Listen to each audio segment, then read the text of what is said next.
বিদ্যা চ্যানেলে আপনাকে স্বাগত। শলাকয়া চক্ষুরুন্মিলিতং তস্मै শ্রী গুরুবে নমঃ। হে কৃষ্ণ করুণা সিন্ধু দীনবন্ধু জগৎপতে গোপেশ গোপিকা কান্ত রাধা কান্ত নমস্তুতে। তপ্ত কাঞ্চন গৌরাঙ্গী রাধে বৃন্দাবনেশ্বরী বৃষভানুসুতে দেবী প্রণমামি হরিপ্রিয়ে। নম মহাবদান্যায় কৃষ্ণ প্রেম প্রদায়তে কৃষ্ণায় কৃষ্ণ চৈতন্য নাম্নে গৌরতীশে নমঃ। নারায়ণং নমস্কৃত্য নরস্নৈব নরোত্তমং দেবীং সরস্বতীং ব্যাসং ততো জয় মুদীরয়েৎ। নমঃ বিষ্ণুপাদায় কৃষ্ণপ্রেষ্ঠায় ভূতলে শ্রীমতে ভক্তিবেদান্ত স্বামিনীতি নামিনে। নমস্তে সরস্বতী দেবী গৌরবাণী প্রচারিণী নির্বিশেষ শূন্যবাদী পাশ্চাত্য দেশতারিণে। বাঞ্ছাকল্পতরুভ্যশ্চ কৃপা সিন্ধুভ্য এব চ পতিতানাং পাবনেভ্যো বৈষ্ণবেভ্যো নমো নমঃ। জয় শ্রীকৃষ্ণ চৈতন্য প্রভু নিত্যানন্দ শ্রী অদ্বৈত গদাধর শ্রীবাসাদি গৌর ভক্ত বৃন্দ। হরে কৃষ্ণ কৃষ্ণ কৃষ্ণ হরে হরে হরে রাম রাম রাম হরে হরে। হরি ওম তৎসৎ।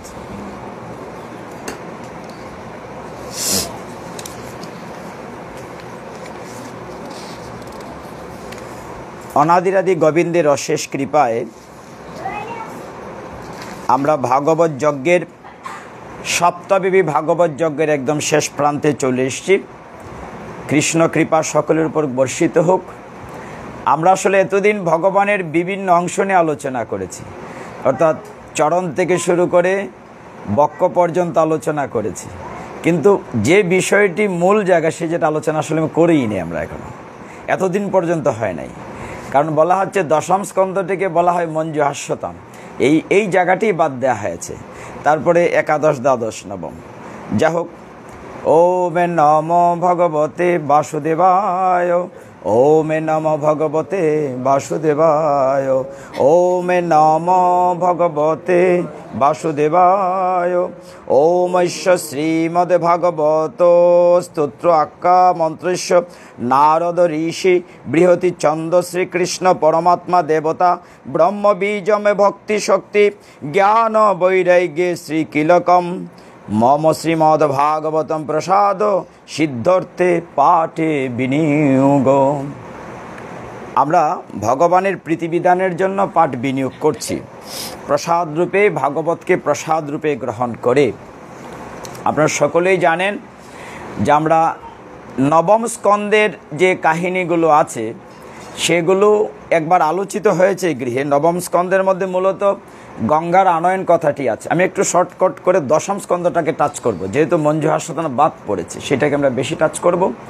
নবম স্কন্ধে ভগীরথের গঙ্গা আনয়ন সম্পর্কে আপনার আলোচনা আমি এইখানে বসে করেছি, পুরো একটা রেকর্ড আছে, তো সেটা আমরা আলোচনায় যাব না, শুধু টাচ করব এইটুকুন যে নবম স্কন্ধটি এই কারণে গুরুত্বপূর্ণ। আমাদের জানতে হবে যে গঙ্গার জন্মটি কোত্থেকে হয়েছে। ভগবান বিষ্ণুর চরণ কমল থেকে গঙ্গার জন্ম হয়েছে এবং সেই গঙ্গা ভগবান সে জন্ম হওয়ার পরে বলা হচ্ছে যে ব্রহ্মার কুণ্ডলে মানে হাতের যে থাকে কমণ্ডলে ছিল এবং সেখান থেকে শিব ঠাকুরের জটাতে দিল, সেখান থেকে পৃথিবীতে ভগীরথ নিয়ে এসেছিল পূর্বপুরুষদের উদ্ধার করার জন্য। রাস্তাতে এক জন্মমণির গিলে ফেলেছিলেন, তার জানু ছিঁড়ে বেরিয়েছিল, এই জন্য গঙ্গার আরেক নাম জাহ্নবী। ভগীরথ নিয়ে এসছে বলে তার নাম ভাগীরথ। এইভাবে পর্যায়ক্রমে আমরা গঙ্গার আহ্বান করে আলোচনা করেছিলাম। দশম স্কন্ধে যাওয়ার আগে আরেকটু কথা বলে নিই। একাদশ স্কন্ধে মূলত কোনো কাহিনী না, একাদশ দ্বাদশ হচ্ছে তথ্য।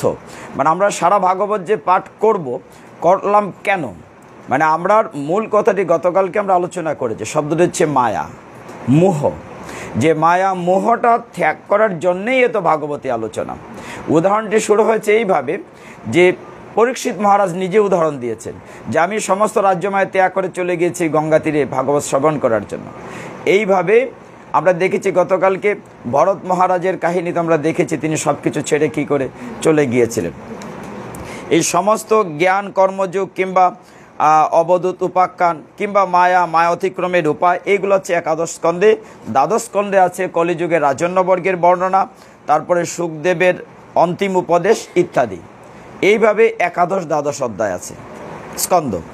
এবং দশম স্কন্ধের যে মূল আলোচনা আজকে প্রবেশ করব, যদি আপনার ধৈর্য ধরেন তাহলে আমরা একটু বিবৃতভাবে আলোচনা করতে পারবো দশম স্কন্ধে।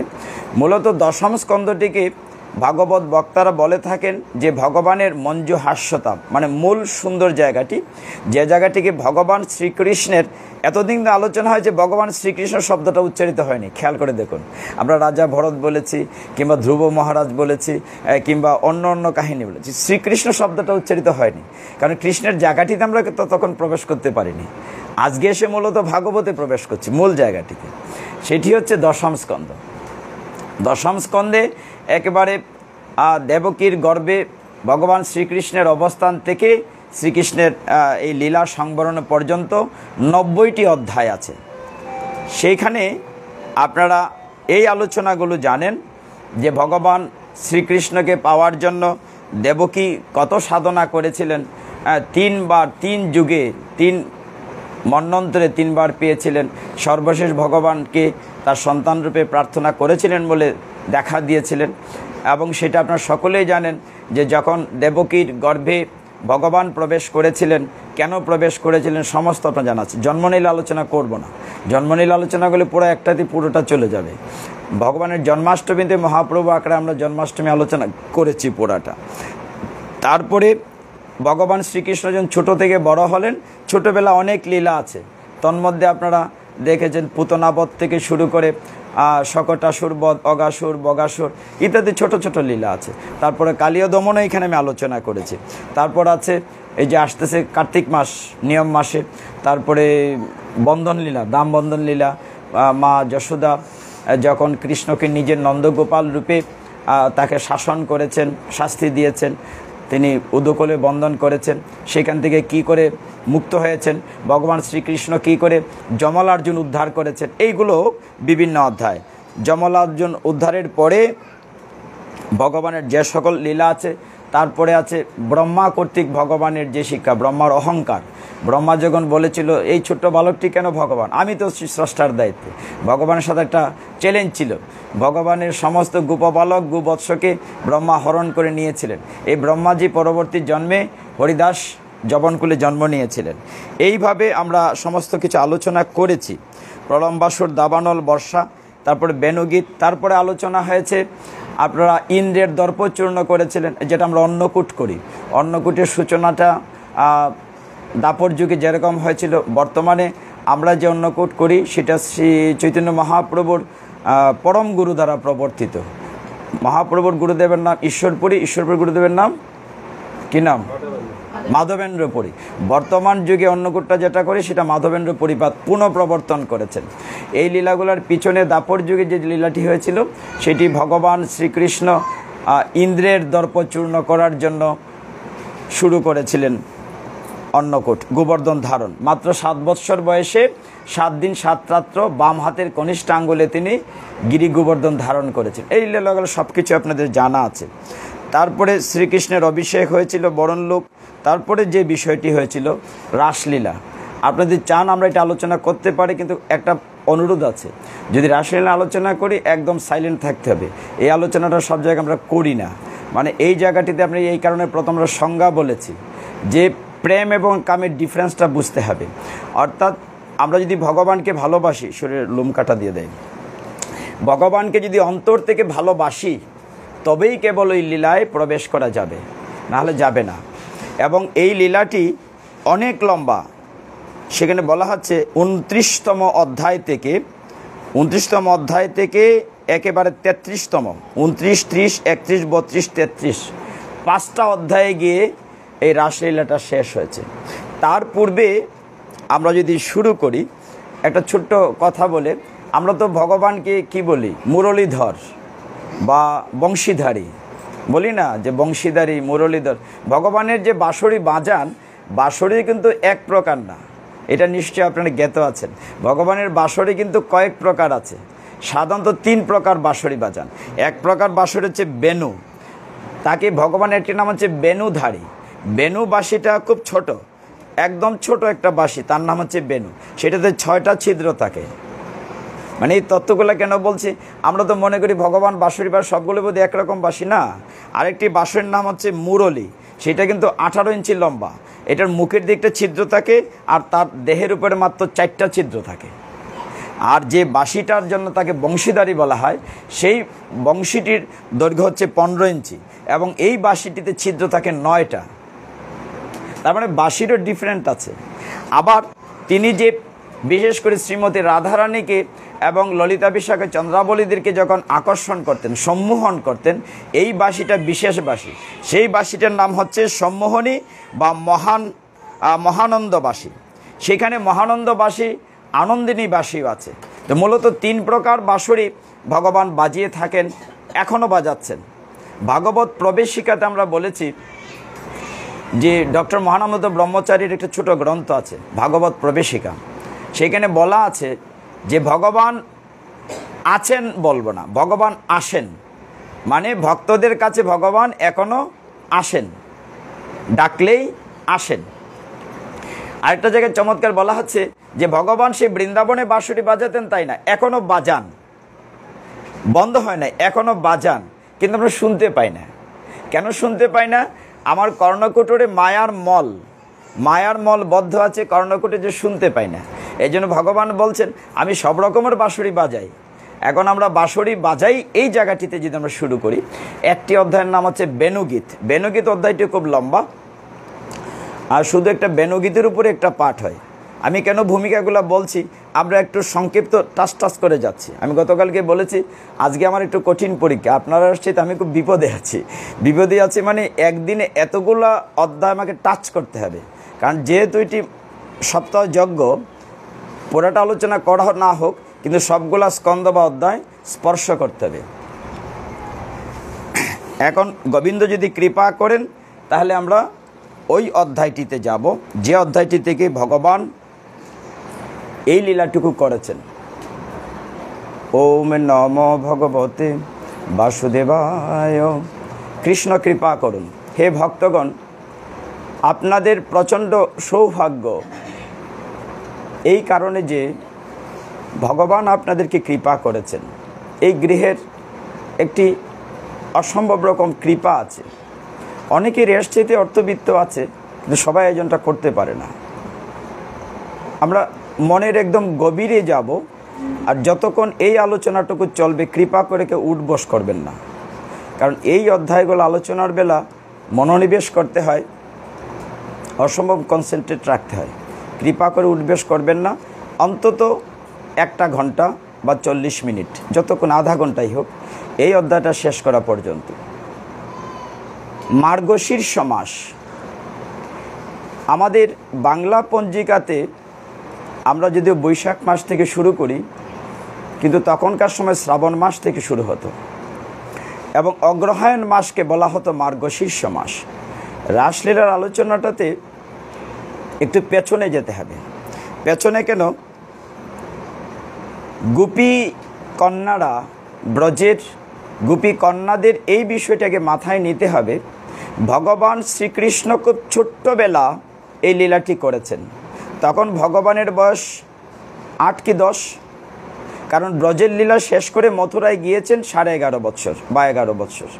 কাজে যখন এই লীলাগুলো করেছেন তখন ভগবান শ্রীকৃষ্ণ একেবারেই বালক, অর্থাৎ বয়স 8-9। গোপ বালিকা বা গোপী মেয়েদের বয়স, কুমারী মেয়েদের বয়স ছিল 6-7-8। এই সময় থেকে লীলাগুলো আলোচনা হচ্ছে। কেন অগ্রহায়ণ মাসে কেন আমরা পেছনে যাব? কারণ ভগবান সেই গোপী বালিকাদের মনোবাঞ্ছা পূর্ণ করার জন্য রাসলীলা করেছিলেন। যেমন আপনারা নিশ্চয়ই একটা মনোবাসনা নিয়ে আপনারা আসি যে আজকে ভগবানের কথা শ্রবণ করব। এই দুর্লভ মনুষ্যজন্ম পেয়েছি, হয়তো আর নাও পেতে পারি, কিছুটা সময় ভগবানকে দেই। এদিক বিবেচনা করে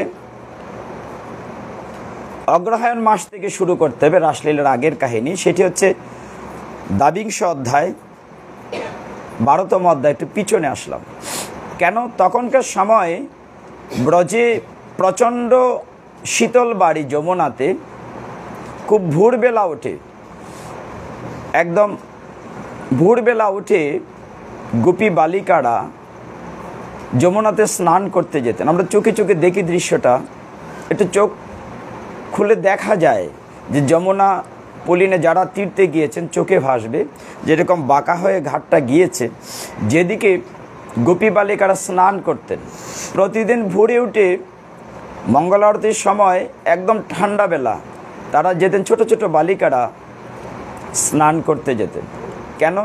তারা কাত্যায়নী ব্রত করতেন। অগ্রহায়ণ মাসের 1 তারিখ শুরু করতেন কাত্যায়নী ব্রত, এবং সেই কাত্যায়নী ব্রত করার ফলে তারা ভোরবেলা সে নদীতে স্নান করে উঠে নদীর তীরে তারা বালি দিয়ে কাত্যায়নীর বিগ্রহ তৈরি করতেন। কাত্যায়নী বিগ্রহ তৈরি করে কাত্যায়নী ব্রত করতেন। যুগমায়া মা কাত্যায়নীর ব্রত করতেন, তার কাছে কী প্রার্থনা করতেন? কাত্যায়নী মহামায়ে মহাযোগিনী বলে বলতেন, নন্দগোপ সুতং দেবী পতিং মে কুরুতে নমঃ। কথাটি হচ্ছে কাত্যায়নী মহামায়ে মহাযোগিনীশ্বরী নন্দগোপ সুতম, সুত মানে ছেলে, নন্দগোপ সুতম, নন্দগোপর ছেলেকে পতিং মে কুরুতে নমঃ, মানে তাকে আমাদের পতি করে দাও। কার কাছে প্রার্থনা করতেন? কাত্যায়নী দেবীর কাছে।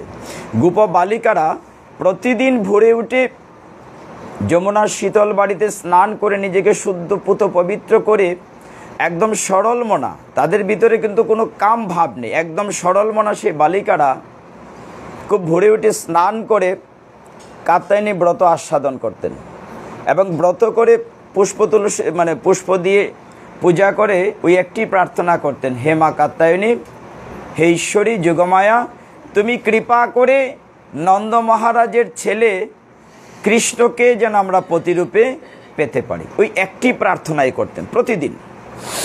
পুরো অগ্রহায়ণ মাস যখন তারা সেই ব্রত সাধনা করেছেন, ব্রতের পরে কী হয়েছে? ভগবানের কাছে ওই যে আত্মসমর্পণ, যে গীতায় ভগবান 18 অধ্যায় 66 শ্লোক আমরা এমনিতে তো মুখস্থ বলি, সকলে আপনারা জানেন, কিন্তু এটা এই অর্থে না, এটার পিছনে অনেক ঘোর রহস্য আছে। ভগবান বলছেন তুমি সব কিছু ছেড়ে সর্বধর্মান পরিত্যাজ্য মাম একম শরণং ব্রজ, একমাত্র আমার কাছে তুমি শরণাগত হও। শরণাগত বলতে শুধু সারেন্ডার না, এ অর্থে তার শরণ বললে সব কিছু, আমার দেহ মন আমার সব কিছু সব তোমার চরণে আমি নিবেদন করছি। হে অনাদিরাদি গোবিন্দ, তুমি যদি কৃপা করে তোমার চরণের দাসরূপে আমাকে গ্রহণ করো, এই ভাবটুকু নিয়ে হৃদয় থেকে যখন আমরা ভগবানকে ভালোবাসবো, চোখের সামনে ভগবানের পদ্ম চরণ যুগল ভাসাবো, যখন চিন্তা করব আমাদের সামনে ভগবান ত্রিবঙ্গ বাঁকা হয়ে মুরলী ধারণ করে দাঁড়িয়ে আছেন যমুনা তটে, কালিন্দী তীরে সেই বংশী বটে দাঁড়িয়েছেন অনাদিরাদি গোবিন্দ, তার চরণ কমলে যদি আমরা আত্মনিবেদন করতে পারি তবেই তো সুখের সার্থকতা। সেই গোপবালিকারা প্রতিদিন যখন স্নান করতেন, সেখানে স্নান থেকে উঠে কাত্যায়নীর কাছে সেই প্রার্থনাই করতেন। এমনি অনেক দিন চলেছে। কিছুদিন পরে যখন তাদের ব্রত পূর্ণ হলো, পুরা মাস ব্রত করলেন কাত্যায়নী ব্রত, তখন কৃষ্ণ চিন্তা করলেন তাদের সারেন্ডারটা পুরোপুরি হয় নাই। আমাকে তারা প্রতিরূপে পেতে চাইছে, কিন্তু পুরোপুরি সারেন্ডারটা হয় নাই। পুরোপুরি সারেন্ডারে নিতে হবে। আমাকে পেতে গেলে সব কিছু, যেমন পরীক্ষিত মহারাজ সব কিছু ছেড়ে চলে গেছেন, ভরত মহারাজ সব কিছু ছেড়ে চলে গিয়েছেন। যখন সব কিছু ছেড়ে হে গোবিন্দ আমি তোমার, হে প্রাণনাথ আমি তোমার, তুমি আমার, যখন ওই জায়গাটিতে যেতে পারবো তবেই না ভগবানের সাথে ভক্তের লীন হওয়া যাবে। ঠিক ওই জায়গাটিতে ভক্তগণ গোপী বালিকারা যখন প্রতিদিন কাত্যায়নী ব্রত করতেন, একদিন ভগবান শ্রীকৃষ্ণ তার অগ্রজ কিছু লোক নিয়ে পরীক্ষা করে কিছু লোক শিক্ষা দেওয়ার জন্য কি করেছেন? বস্ত্রহরণ লীলাটি করেছেন। তিনি খুব সকলেই জানেন এই ছোট্ট বালকরূপী ভগবান শ্রীকৃষ্ণ তার অগ্রজদেরকে নিয়ে কদম্ব বৃক্ষে আড়ালে থেকে তিনি সেই বস্ত্রগুলো উঠিয়ে রেখেছেন। সমস্ত ব্রজাঙ্গনা সেই গোপী বালিকারা যখন স্নানান্তে প্রচণ্ড ঠান্ডায় টরটর করে কাঁপছে, ভগবান বলছে না, তোমাদের পূর্ণ হয় নাই। তোমরা যদি আমাকে পেতেই চাও, কাত্যায়নীর কাছে যা চেয়েছ সেইটি পূর্ণ হতে গেলে তোমরা উঠে এসো, এক এক করে উঠে এসো, জল থেকে তো সকলে একসাথে উঠে এসো, উঠে আমাকে প্রণতি নিবেদন করে আমার কাছে তুমি আত্মসমর্পণ করো। ঠিক ওই জায়গাটিতে গোপী বালিকারা, হে ভক্তগণ, প্রথম উঠতে পারেননি, কারণ লোকলজ্জার একটি ভাব ছিল। ভগবান সেইটি দূর করে দিয়েছে। তোমরা না কাত্যায়নীর কাছে আমাকে চেয়ে নিয়েছো, এখন আমাকে যদি প্রতিরূপে চেয়ে থাকো, তখন গোপ বালিকারা বলছে, হে অনাদিরাদি গোবিন্দ, আমি বা আমরা তোমার দাস, তোমার দাস চরণে সেবা করার সুযোগ দাও। ভগবান বলছেন, তোমরা যদি দাসী হয়ে থাকো, কিঙ্করী হয়ে থাকো, তো দাসীর কর্তব্য কি? মালিকের আদেশ মানা। তা আমি তো মালিক হিসাবে তোমাদেরকে আদেশ দিচ্ছি, উঠে এসো। তোমরা একটি অপরাধ করেছো। অপরাধটি কি? জলের দেবতা বরুণ, তোমরা যে দিগম্বর হয়ে স্নান করেছো, এটা শাস্ত্রবিরুদ্ধ, কাজে তোমরা অপরাধ করেছো। তোমরা যদি উঠে এসে আমার কাছে প্রণাম করে ক্ষমা না চাও, তাহলে তোমাদের এই ব্রতের কোনো ফল হবে না। ভগবান অন্তর্যামী এমন একটি কথা বললেন তাদেরকে, এই কথার প্রেক্ষিতে তারা ছিল সর্বনাশ। আমরা সারাটি মাসে তো ব্রত উদযাপন করলাম, তারা কি খেত? হবিষান্ন খেত। এই ব্রত, কাত্যায়নী ব্রত করে ভগবানকে স্বামীরূপে পাওয়ার জন্য প্রতিদিন এই স্নান করে তারপর তারা হবিষান্ন গ্রহণ করত। ফলে ভাগবতে বলা হয়েছে, সেই বালিকাদের দেহ কৃষকায় হয়ে গেছে, স্বাস্থ্য খারাপ হয়ে গিয়েছিল, ভগবানকে পাওয়ার জন্য কঠোর সাধনা করছিল। তো ভগবান বলছেন, তোমাদের সাধনা পূর্ণ হবে না। কেন হবে না? কারণ তোমরা একটা অপরাধ করেছো। তোমরা জলের দেবতার কাছে অপরাধ করেছো। তোমরা দিগম্বর হয়ে বস্ত্রে স্নান করেছো, উঠে এসে অপরাধ ক্ষমা চাও। যেই কথা বলেছেন, তখন গোপ বালিকার চিন্তা, তাই তো আমাদের সমস্ত ধ্যান, সমস্ত প্রার্থনা যদি বৃথা যায়, তাহলে কী লাভ হলো? তখন তারা উঠে এসেছিল। উঠে এসে আসার পরেও ভগবান তাদের আবার পরীক্ষা করেছেন। কীরকম পরীক্ষা করেছেন? দেখো, যে তোমরা যদি আমার দাসী হয়ে থাকো, আমার আদেশ কিন্তু মানছো না। কেন মানছো না? যে দেখো, আমি বলেছি তোমরা জোর হাতে প্রণাম করে ক্ষমা চাইতে হবে বরুণদেবের কাছে। ঠিক ওই মুহূর্ত পর্যন্ত ভগবান তাদেরকে সেই পথ নিয়ে গিয়েছেন, ওই যে সর্বধর্মান, সব কিছু ছেড়ে। এবং এই জায়গাটিতে দেখুন, ভগবানের কাছে যখন এই গোপ বালিকারা আত্মনিবেদন করেছে কাত্যায়নী ব্রত পড়ে, তখন তিনি নিজের কাঁধে করে, এখানে অনেকটা বিষয় বোঝার আছে, ভগবান গোপ বালিকাদের বস্ত্রগুলো নিজের কাঁধে করে এনে দিয়ে গিয়েছেন। কাঁধে করে কেন এনেছেন?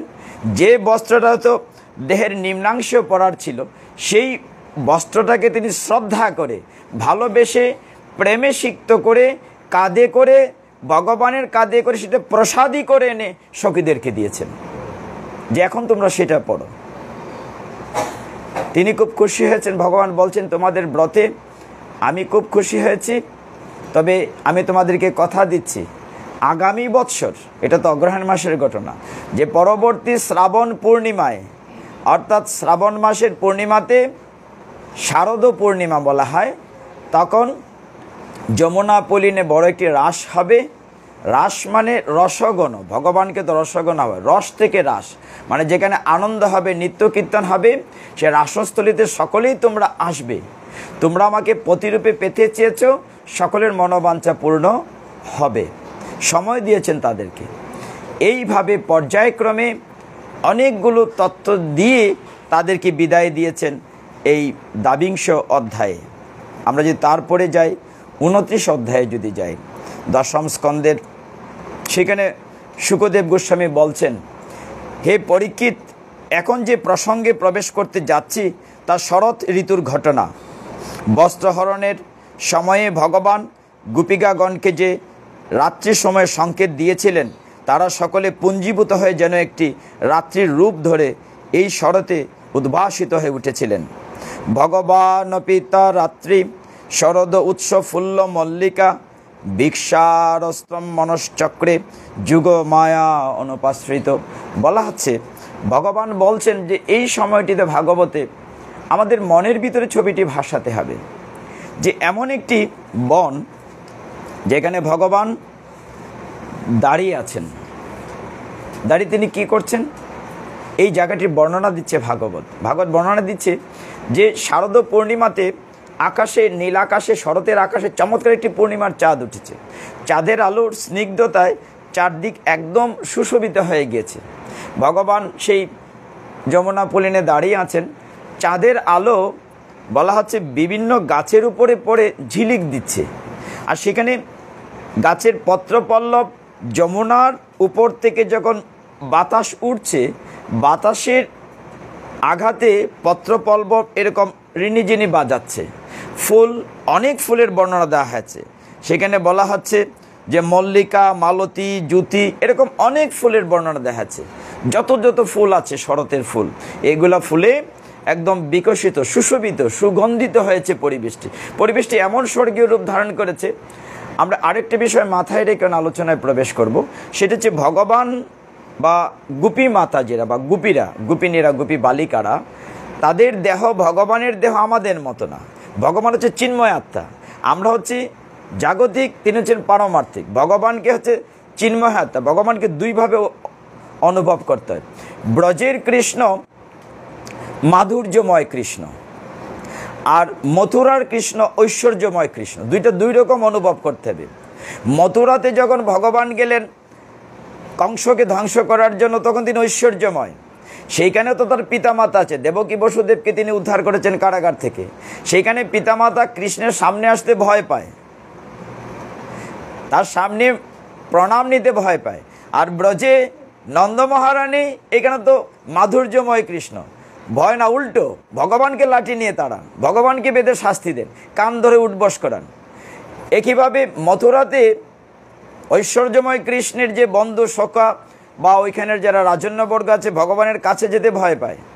আর ব্রজে ভগবানের যারা সখা আছে, দাম, সুদাম, শ্রীদাম, বলরাম, তারা একসাথে খেলে, শুধু খেলে না, নিজের এঁটো খাবার ভগবানের মুখে তুলে দেয়, বলে খেয়ে দেখ, ওইটা মা খুব ভালো করেছে। আবার খেলা করার সময় ভগবান যখন মাঝে মধ্যে হেরে যায়, ভগবানের কাঁধে ওরা উঠে বসে। তাহলে দুরকম কিন্তু অনুভবটা নিতে হবে। আমরা এখন ব্রজে আছি, ব্রজের ভগবান মাধুর্যময়, আর মথুরার ভগবান ঐশ্বর্যময়। আমরা ঐশ্বর্যময় ভগবানকে ভালোবাসছি না এই মুহূর্তে, আমরা মাধুর্যময় ভগবানের সাথে আমরা প্রেম করছি, ওইটা ভিতরে রাখতে হবে। তো ওই জায়গাটিতে ভাগবত বলছে, সেই শারদ পূর্ণিমার রাতে চারদিকে যখন একটা স্বর্গীয় ভগবান চিন্ময় দেহ নিয়ে দাঁড়িয়ে বাঁশরি বাজাচ্ছেন, তখন চারদিকে এমন আনন্দ কোহেলিকা, একটি রহস্যময় পরিবেশ তৈরি হয়েছে। সে বাঁশরির তান মানে মিষ্টি স্বর যখন এক এক করে সমস্ত গোপিনীদের কর্ণপটে প্রবেশ করছে, অনেক দূর, কিন্তু তারা যে পল্লীতে থাকতেন, যে গ্রামে থাকতেন, আপনারা দেখবেন এগুলো চাষ করলে দেখা যায় যে গোপপল্লীতে মাতাজিরা, গোপিনীরা থাকতেন, সেইটা থেকে যমুনা পল্লী কিন্তু বেশ দূর। তো এটা জঙ্গলাকীর্ণ জায়গা, আর নদী, ওইদিকে পল্লীগ্রাম। সেই ব্রজপল্লীতে ভগবান থেকে দূরে তিনি যেহেতু কথা দিয়েছেন যে তোমরা পরবর্তী শারদ পূর্ণিমায়, এর জন্য একটা অধ্যায়ের সাথে একটা লিঙ্ক আছে, আমি যদিও লাভ দিয়ে চলে আসছি, 29 অধ্যায়ে চলে আসছি, কিন্তু ওইটার সাথে এটা লিঙ্ক করা।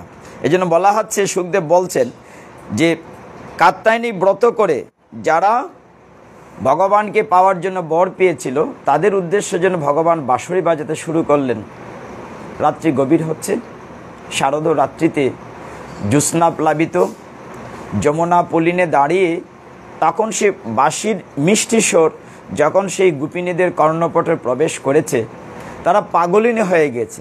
কি করে ভগবানের সঙ্গ পাবে, মানে বাঁশরির স্বর শুনে তারা পাগলিনী হয়েছে। তো কি করে আসবে? সকলের অবস্থা একরকম ছিল না। কেউ হয়তো ক্রুরস্থ শিশুকে স্তন্যদান করছিল, কেউ হয়তো দুগ্ধ দোহন করাচ্ছিল, কেউ হয়তো তার পতিদেবতার সেবা করছিল, কেউ হয়তো তার শিশুকে ঘুম পাড়াচ্ছিল। কিন্তু যে বাঁশরি শুনেছে, যে যেখানে ছিল সব ড্রপ ডাউন, মানে শিশুটিকে কুল থেকে রেখে দিয়েছে, উনুনে দুধ পড়ে যায় সেটা পড়ে যাক। মানে এই যে সারেন্ডার টু দ্য অলমাইটি, মানে ভগবানের প্রতি যে আকর্ষণ, কৃষ্ণ শব্দের অর্থই হচ্ছে সর্বাকর্ষক। কৃষ্ণ যখন বাঁশরি বাজিয়ে আকর্ষণ করছেন, সকলেই তখন পাগলিনী প্রায়, যে অবস্থায় সব ছেড়ে দিয়েছে। ও ভগবান ডেকেছেন, আমাদের আজকে রাস পূর্ণিমায় সুযোগ দেবেন, ভগবানের সাথে মিলন বা মিলিত হওয়ার সুযোগ দিচ্ছেন ভগবান। এই যে ব্যাকুল, এই যে ব্যাকুলতা, সেই ব্যাকুলতা যদি আমাদের ভিতরে না জন্মায় তাহলে হবে না। ভগবানকে পাওয়ার জন্য ব্যাকুল হতে হবে, এই তৃষ্ণা থাকতে হবে, পিপাসা থাকতে হবে, এই থার্স্টিনেস থাকতে হবে। সমস্ত গোপীরা কী করলেন, সমস্ত কার্য ফেলে, এখানে আরেকটি তত্ত্ব দেয়া আছে, ভাষ্যে বলা হচ্ছে যে অনেকেই ঘর থেকে বেরোতে পারছিলেন না। সবার বাড়ির স্বামী তো একরকম না, অর্গল মানে দরজা লাগিয়ে দিয়েছেন। তো তারা মনে মনে ভগবানের শ্রীমুখকারা স্মরণ করেছেন, তাদের কায়াটি এখানে পড়ে গিয়েছে, ছায়াটি চলে গিয়েছে, অর্থাৎ দুটো হয়ে গিয়েছে। স্বামী তারা দেখছে ওইখানে আছে, কিন্তু নাই, চলে গিয়েছে কৃষ্ণের রাসস্থলিতে। এইভাবে যখন সকলকে ভগবান বাসুদেব ডাকছেন, সকলেই মনের আনন্দে পরমেশ্বর ভগবানের শ্যামসুন্দর শ্যামকিশোর নবগণ শ্যাম তার দর্শন পাওয়ার জন্য ছুটে গিয়েছে। রাত্রির বেলা, ভয়ঙ্কর রাত্রি, সকলকে যখন ডাকলেন তারা চলে গেলেন। কিন্তু দেখুন তারপরে ভগবান কি করলেন, কত পরীক্ষা শেষ নেই তো, আমরা তো কোনোই পরীক্ষা দিচ্ছি না। ভগবান সবাইকে ডেকেছেন গভীর রাত্র, ডাকার পরে বলছেন, তোমরা এত রাত্রে এখানে কেন এসছো? তোমাদের কি লজ্জামান বলে কিচ্ছু নেই? তোমাদের কি গৃহ নাই, স্বামী নাই, সন্তানে, তোমরা কেন এসছো এই রাত্রির বেলা? তোমাদের কি মোটেও হয় নাই এই গভীর জঙ্গলে এসছো? এখানে বাঘ থাকতে পারে, সাপদ সংকুল তোমাদেরকে খেয়ে ফেলতে পারে। যাও বাড়ি ফিরে চলে যাও। চিন্তা করেন কীরকম কঠোর পরীক্ষা। তারা ভগবানকে পাওয়ার জন্য গৃহ ত্যাগ করে চলে এসছে, এখন বলছে ফিরে যাও। সমস্ত গোপীরা, তখনকার দৃশ্যটা এরকম, শত শত গোপীরা দাঁড়িয়ে আছে, সকলেই কাঁদছে, সকলের দুনয়ন বয়ে জল ঝরছে। ভগবান তিরস্কার করছেন, তোমাদের লজ্জামান নাই, তোমাদের যে সমাজ সংস্কার নাই, তোমরা বিবাহিতা, তোমাদের পুত্র স্বামী আছে অনেকেরই ঘরে, তোমরা সব কিছু ছেড়ে ছুড়ে চলে এসছো। কেউ কথা বলছে না, সবাই মাথা নত করে কাঁদছে, এবং কাঁদছে কি শরীর কাদাদের কাঁপছে, বলা হচ্ছে বিম্বাদর অষ্ট টুট কাঁপছে, আর চোখ থেকে অধরাধর জল পড়ছে। না তোমরা চলে যাও, এই রাত্রিবেলা আমার সাথে আসার দরকার নেই, তোমরা চলে যাও, বাড়িতে চলে যাও। যার এত দূর থেকে ভগবানকে পাওয়ার জন্য, ভগবানের চরণারবিন্দে দাসী হওয়ার জন্য তারা গৃহ ত্যাগ করে চলে এসছে, স্বামী সন্তান ফেলে চলে এসছে। এখানে এসে আসার ঘটনাটার চমৎকার আছে। ভাগবত এত সুন্দর সুন্দর কথা বলেছে, এই ছবিগুলো চোখের সামনে দেখা যাচ্ছে। যে এরকম দেখি যে গোপিনীরা যখন বাঁশরি বাজিয়ে শুনেই যখন পাগলিনী হয়ে গেছে, সবাই যখন রাসে যাবে, আমরা পূজাতে বা ভগবানের সাথে মিলে সেজে গুজে যাবে, সাজার অবস্থাটাও ভয়ঙ্কর ছিল। এত তাড়াহুড়ো করে সাজতে গিয়ে চোখের কাজল টুটে দিয়েছে, টুটে রষ্ট গালে লেগেছে, মানে বক্ষে যে কুমকুম দেবে সেটা অন্য জায়গায়, মানে উল্টো পাল্টা হয়ে গেছে। দেখা গেল যে নিচের যে ঘাগড়া পড়ে এটা উপরে পড়েছে, মানে উত্তরে উল্টো জায়গায় লেগেছে। কানেরটা হয়তো পায়ে, মানে নাকে দিয়েছে নথ, হাতের কারো পায়ে দিয়েছে, পায়ের মল হাতে লাগিয়েছে, সব উল্টো পাল্টা হয়ে যাচ্ছে। মানে ভগবানের প্রতি কতটুকু ব্যাকুল হলে ওই দিকে খেয়াল নাই, কিন্তু সাজুগুজু করছে কিন্তু উল্টো পাল্টা হয়ে যাচ্ছে। এই অবস্থায় যখন সমস্ত গোপীরা ভগবানের পদ্মচরণ কমল দর্শনের জন্য সেখানে দাঁড়িয়ে আছে, ভগবান তখন বৎসনা করছেন, তোমরা কেন এসছো? ফিরে যাও তোমরা, তোমাদেরকে আসতে বলিনি। বলে তুমি যে বাঁশরি বাজালে, বলে তো কি হয়েছে, চলে যাও। তখন গোপিনীরা কথা বলছে না, অনেকক্ষণ দাঁড়িয়ে দাঁড়িয়ে কাঁদছে।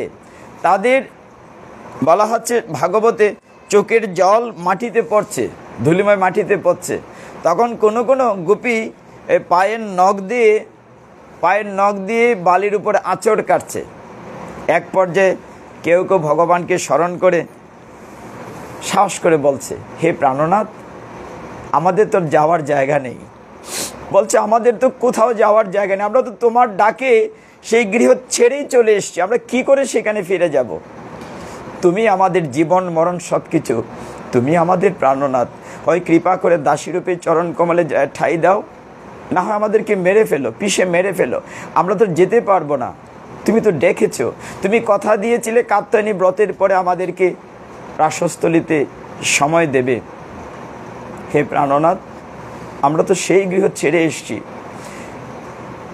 হে অনাদিরাদি গোবিন্দ, হে কৃষ্ণ, তোমাকে প্রতিরূপে পাওয়ার জন্য, তোমাকে আপনার করে পাওয়ার জন্য আমরা গৃহ ত্যাগ করেছি, আমরা যেতে পারবো না।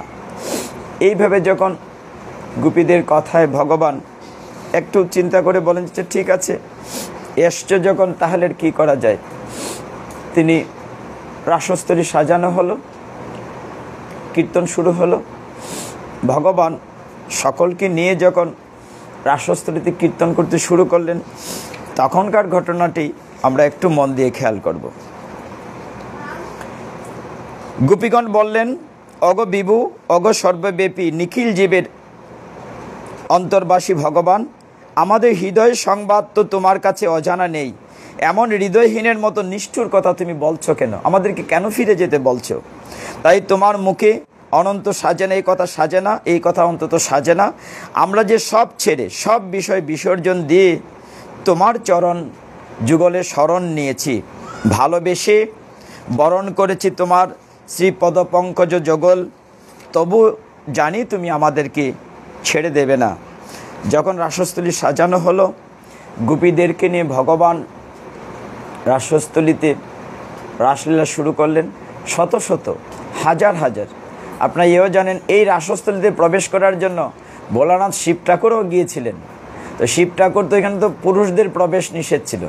তো শিব ঠাকুর মেয়ে সেজে, আর তিনি তো আবার একটা পাগলা ভোলা, মানে কোমরে কাপড় বেঁধেছেন কি দিয়ে? সাপ দিয়ে। সাপের গিট খুলে গিয়েছে, নাচতে নাচতে ধরা পড়েছিলেন শিব ঠাকুর। তো সেই রাসস্থলীতে ভগবান যখন সমস্ত গোপীদের নিয়ে নৃত্য করছেন, প্রত্যেক গোপীর ফাঁকে একজন কৃষ্ণ। বিশাল রাসস্থলী সাজানো হয়েছে, প্রত্যেক গোপীর সাথে একজন কৃষ্ণ, প্রত্যেক গোপীর সাথে একজন কৃষ্ণ। সকলে নৃত্য কীর্তন করছেন। ভগবান কারো কাঁধে হাত রেখেছেন, কারো হাতে হাত রেখেছেন, অর্থাৎ তাদের যে আলিঙ্গন, তাদের যে প্রেম, পুত পবিত্রতার সকলে নৃত্য করছেন। তখনকার দৃশ্যটিকে মন দিয়ে খেয়াল করতে হবে ভক্তগণ। এই যে আমরা বলি না অহম, মানে অহংকার, দম্ভ, অহংকার হলে ভগবানকে পাওয়া যাবে না। আমরা প্রায়শই বলি যে আমাদের হৃদয়ের মন্দিরে এইখানে একটা সিট আছে, সিঙ্গেল সিট, একটা চেয়ার, একজনের চেয়ার। হয় ভগবানকে বসাতে হবে, নয় অহংকারকে বসাতে হবে। অহংকারকে বসালে ভগবানকে বসানো যাবে না, আর ভগবানকে বসাতে গেলে অহংকারকে ছেড়ে দিতে হবে। যখন গোপিনীরা ভগবানকে নিয়ে রাসস্থলীতে কীর্তন করছে, আনন্দ করছে, সকলেই দেখছে আমার সাথেই কৃষ্ণ আছেন, অন্যদেরকে দেখছে না। চাঁদনি রাতে, শারদ পূর্ণিমার রাতে সকলেই যখন কীর্তন করছে রাসস্থলীতে, সকলেই দেখছে, সকল গোপিনীরা দেখছে তার সাথেই কৃষ্ণ, তাকে জড়িয়ে ধরছেন, কীর্তন করছেন, নৃত্য করছেন, আলিঙ্গন করছেন, স্পর্শ করছেন, চুম্বন করছেন, কিন্তু দেখছেন সকলেই তার সাথেই কৃষ্ণ আছে। কারো গায়ে হয়তো ভগবানের ধরাতে নখরের চিহ্ন পড়েছে, নখের আঘাত পড়েছে। সকলেই ভাবছে, হারে আমি তো কত ভাগ্যবতী, ভগবানকে শুধু আমিই পেয়েছি প্রতিরূপে। ও দেখছে না যে ওই গোপিনীর সাথেও কৃষ্ণ আছে, ও তো শুধু ওরটাই দেখছে। ও ভেবে নিয়েছে যে আমি দেখো ভাগ্যবতী, আর কেউ কৃষ্ণকে পায় নাই, আমি পেয়েছি নিজের মতো করে। ভগবান আমাকে সঙ্গসুধা দিচ্ছেন, ভগবান আমাকে আদর দিচ্ছেন। ও গোপিনী ভাবছে যে আমি পেয়েছি, কেউ পায় নাই। এই কারণে সে খুব অহংকারী হয়ে গেল, দম্ভ হয়ে গেল, যে দেখো আমি পেয়ে গিয়েছি, আমি পেয়ে গেছি, কেউ তোমরা পাওনি, আমি পেয়ে গেছি। অনাদি আদি গোবিন্দকে আমি পেয়েছি, অনাদির আদি কৃষ্ণকে স্বামীরূপে পেয়েছি, পতিরূপে পেয়েছি, তোমরা কেউ পাওনি। ভগবান মনে মনে, ও তোমাদের একটু অহংকার হয়ে গেছে, তাহলে আমি একটু পরীক্ষা করি তোমাদেরকে। যখন প্রচণ্ড রকমে এরকম করে কীর্তন চলছিল, নৃত্য চলছিল, ভগবান বাঁশরি বাজাচ্ছেন, আলিঙ্গন করছেন, জড়াই ধরছেন, এই অবস্থার মধ্যে হঠাৎ দেখা গেল কৃষ্ণ নাই, রাসস্থলী থেকে উদাও হয়ে গেল। কেন? ওই যে অহংকার যখন এসছে, ভগবান থাকতে পারেন না, ভগবান উদাও হয়ে গিয়েছেন। তখন সকলেই হ্যাঁ কোথায় কোথায় কৃষ্ণ গেল, চারদিকে তাকে নাই। সমস্ত গোপিনীরা দেখলেন, সমস্ত গোপ বালিকারা দেখলেন তার সাথে কৃষ্ণ নাই। সকলেই হায় হায়, ভগবান কোথায়, কৃষ্ণ কোথায়, পতিদেবতা কোথায়? সকলেই তখন প্রায় পাগলিনী হয়ে গেলেন। হায় কৃষ্ণ, হা কৃষ্ণ বলে রাত্রির বেলা কৃষ্ণকে খুঁজতে বের হয়ে গেলেন। এই চাঁদনি রাত, হয়তো কোথাও আলো দেখাচ্ছে, কোথাও গভীর জঙ্গল, আলো দেখা যাচ্ছে না। এই চাঁদনি রাতের আলোতে কৃষ্ণকে খুঁজতে খুঁজতে তারা বিভিন্ন পাগলিনীর মতো যাচ্ছে, এই বিবরণটি বলা হচ্ছে। তখন তারা প্রথম গিয়েছেন বড় বড় বৃক্ষের কাছে, যেমন অশ্বত্থ বৃক্ষকে জিজ্ঞাসা করেছেন, হে অশ্বত্থ, তোমরা কি আমার প্রাণনাথ কৃষ্ণকে দেখেছো? দুনয়ন বেয়ে অস্ত্র জ্বলছে, হাই কৃষ্ণ তুমি আমাদেরকে, মানে আমরা তোমাকে পেয়েও হারালাম, না পেতাম অসুবিধা ছিল না, পেয়েও হারালাম এই বেদনাটা বেশি কষ্টের। তোমাকে পেয়েও হারিয়েছি। তারা চারপাশে খুঁজছে। কোথায় খুঁজছে? প্রথম বড় বড় বৃক্ষের কাছে, অশ্বত্থ বৃক্ষের কাছে, বট বৃক্ষের কাছে, পাকুর বৃক্ষের কাছে, বলা হচ্ছে যে কুরুবক, অশোক, নাগকেশর, পুরাগ, চম্পক, অনেক বৃক্ষের নাম দেওয়া আছে ভাগবতে। 30 নম্বর অধ্যায়ে দেখা গেল সমস্ত বৃক্ষর কাছে তারা গিয়েছে, গিয়ে বলছে যে দেখো নিশ্চয়ই তোমরা কৃষ্ণকে দেখেছো, বলো তো কৃষ্ণ কোন পথ দিয়ে গিয়েছেন। তারপর তারা ছোট ছোট বৃক্ষের কাছে গিয়েছে, তারপর তারা বৃন্দাদেবীর কাছে গিয়েছেন, ছোট ছোট বৃন্দাবন, বৃন্দাবন মানে তুলসীর বন। তাদেরকে বলছে তুমি না কৃষ্ণ প্রেয়সী, অগো তুমি কৃপা করে বলো, তুমি তো জানো প্রাণনাথ কৃষ্ণ কোথায় আছে। কৃষ্ণের কাছে মানে বৃন্দাদেবীর কাছে হাত জোড়ে করে সখীরা কান্নাকাটি করছেন, তো তুমি তো কৃষ্ণ প্রেয়সী, তুমি যদি কৃপা করো তাহলে আমি কৃষ্ণের দাস হতে পারি। আমরা প্রার্থনা তো সেটা বলে থাকি। খুব কান্নাকাটি করছেন ছোট ছোট লতা বৃক্ষের কাছে, কিন্তু কোনো উত্তর পাচ্ছে না। তারা ঘুরতে ঘুরতে এমন জায়গায় গিয়েছে, একদম গভীর জঙ্গল, যেখানে অন্ধকার। আরেকটু পার হয়ে যাওয়ার পরে তারা দেখতে পেল ওই জায়গাটিতে দুটি চরণ। এই জায়গাটা আরেকটু যদিও পরে আমি একটু এগিয়ে যাচ্ছি বলে শর্ট করতে চাচ্ছি। এক জায়গায় গিয়ে দেখা গেল দুইজনের চরণ চিহ্ন। প্রথম দেখা গেল কৃষ্ণের চরণ চিহ্ন। কৃষ্ণের চরণ চিহ্ন আমরা কী করে চিনি? চরণ চিহ্নের পিছনে চিহ্ন থাকে, ধ্বজা, অঙ্কুশ। আপনারা দেখবেন আমরা পরিক্রমা মন্দিরে শ্রীমন মহাপ্রভুর চরণ চিহ্ন দেয়া আছে, মানে চরণের নিচে যে চিহ্নগুলো থাকে মাটিতে তার ছাপ পড়েছে। সখীরা দেখলো যে ভগবান শ্রীকৃষ্ণের চরণ চিহ্ন, তো তারপর যাক পাওয়া গেছে, তাহলে ভগবান কৃষ্ণ এইদিকে গিয়েছেন। এখন ওই পথ ধরে ধরে হাঁটতে হাঁটতে হঠাৎ দেখা যায় একজনের চরণ চিহ্ন না, সাথে আরও একজনের চরণ চিহ্ন। তখন সখীরা চিন্তা করছে তাহলে তো কে সেই ভাগ্যবতী যে ভগবান কৃষ্ণ তাকে সাথে নিয়ে গেছেন, আমাদেরকে ছেড়ে চলে গেছেন। আপনারা সকলে জানেন এত বড় ভাগবত, কিন্তু কোথাও রাধারানীর নাম নাই, কিন্তু ওই জায়গাটাতে আরাধিকা শব্দটা আছে। এই জন্য জায়গাটা টাচ করছি। সেটা 30 নম্বর অধ্যায়ে 10ম স্কন্ধে বলা হচ্ছে 28 নম্বর শ্লোকে, অনয়াহ আরাধিত নূনম ভগবান হরিশ্বর জন্য বিহায় গোবিন্দ প্রীত জাময়নম রহ। বলা হচ্ছে অবশ্যই সর্বশক্তিমান ভগবান শ্রীকৃষ্ণের সর্বশ্রেষ্ঠ আরাধিকা, রাধিকা বলা হচ্ছে না, আরাধিকা, যিনি আরাধনা করছেন কৃষ্ণের, তিনি সর্বশক্তি ভগবানের সাথে হয়তো চলে গিয়েছেন। তারা বলছেন কে সেই ভাগ্যবতী? ভগবান আমাদেরকে ছেড়ে চলে গিয়েছেন, কিন্তু কে থাকে সাথে? কতক্ষণ পরে দেখা গেল আবার একটা চিহ্ন, কিন্তু ভগবানের চরণ চিহ্নটা মাটিতে একটু দেবে গিয়েছে। তখন সখীরা চিন্তা করলো নিশ্চয়ই এখানে এসে ভগবান সেই সখীটিকে কুলে করে নিয়েছেন, এই জন্য ওজনটা বেশি হয়েছে। তার কল্পনা করছে এই জন্য ভগবানের চরণ, ডাবল চরণ দেখা যাচ্ছে না, কিন্তু ভগবানের চরণটা দেবে গিয়েছে। ওইটা অনুসরণ করে করে যাচ্ছে, কতক্ষণ পরে দেখেছে না দেখা যাচ্ছে ভগবানের শুধু চরণ, কিন্তু এই পায়ের আঙ্গুল মানে পোড়া পানা, সামনের আঙ্গুলের চাপটা মাটিতে পড়েছে, অর্থাৎ আমরা উকি দিয়ে যেরকম দাঁড়াই ওরকম। তার মানে বোঝা যাচ্ছে ভগবান এখানে কাউকে কাঁধে নিয়ে যাচ্ছেন। আরেকটু যাওয়ার পর দেখা যায় সামনের আঙ্গুলগুলো বেশি ডেবে গিয়েছে, উপরে মাধবীলতা, কুঞ্জলতা, ফুল দেখা গেছে। ও তাহলে এখানে এসে তিনি ভগবান সেই প্রেয়সীকে হয়তো ফুল পাড়ার জন্য তাকে কাঁধে নিয়েছেন, আর উকি দিয়েছেন, উপর থেকে ফুল ছিঁড়ে তার কোপায় পরিয়ে দিয়েছেন। মানে এই দৃশ্যগুলো চোখের মধ্যে ভাসাতে হবে যে ভগবান এই কথাগুলো বলছেন কার মধ্য দিয়ে? সুখদেব বলছেন, এই সখীরা বলছে, গোপিনীরা বলছে যে হয়তো এখানে তার প্রেয়সীকে কাঁধে তুলে নিয়েছেন, এই জন্য ভগবানের সমস্ত নাগাল পাওয়া যাচ্ছে না, অনেক অদূরে হয়তো কুন্দলতা আছে, এই কারণে ভগবানের চরণটা সামনের আঙ্গুলের চাপ আছে, কিন্তু ভারী দাগ পড়েছে। কিছুক্ষণ পরে দেখা গেল আর চিহ্ন দেখা যাচ্ছে না, নাই ভগবান, নাই প্রেয়সীও নাই। তখন তারা চিন্তা করছেন হায়রে আমাদের কি দুর্ভাগ্য, আর সেই প্রেয়সীর কি সৌভাগ্য, হয়তো ভগবান তাকে নিয়ে কুঞ্জে বিলাস করছেন, আমরা কেউ পাইনি সঙ্গ। তখন সকলেই সেই আর দেখা যাচ্ছে না, পথ অন্ধকার, একদম অন্ধকার। মানে আলো দেখা যাচ্ছে না, জঙ্গল, গভীর জঙ্গল, চাঁদের আলো সেখানে প্রতিভাত হচ্ছে না। সেখান থেকে বেরিয়ে আসলেন, বেরিয়ে এসে বালুকাময় যমুনার তটে আসলেন। তটে এসে এখানে চাঁদের আলো আছে, সেইখানে সেই গোপিনীরা কী করলেন, তখন তারা পাগলিনী, মানে এখানের কাজ করছে না, তারা অষ্টসাত্ত্বিকভাবে বিভোর। তখন তারা চিন্তা করলেন কি করা যায়। তাদের ভিতরে তারা কৃষ্ণ চিন্তা করতে করতে কৃষ্ণময় হয়ে গেলেন। তাদের সমস্ত দেহ, তাদের লোমকূপ, সমস্ত ইন্দ্র একেবারে ভগবানময় হয়ে গেল। তারা তখন ভগবানের লীলা সাধন করছে। লীলা মানে কি, কোনো গোপী হয়তো বলছে যে দেখ আমি পুতনা, মানে সে পুতনা সেজে গিয়েছে, আমি পুতনা, তুই কৃষ্ণ না, তুই আমার স্তন্য পান কর, আমি তোকে মেরে ফেলবো। কে হয়তো শকটাসুর সেজেছে, শকটাসুর সেজে শকটাসুর অভিনয় করছে। আরেক গোপী হয়তো তাকে পা দিয়ে লাথি মেরেছে যে শকটাসুরকে বধ করলাম।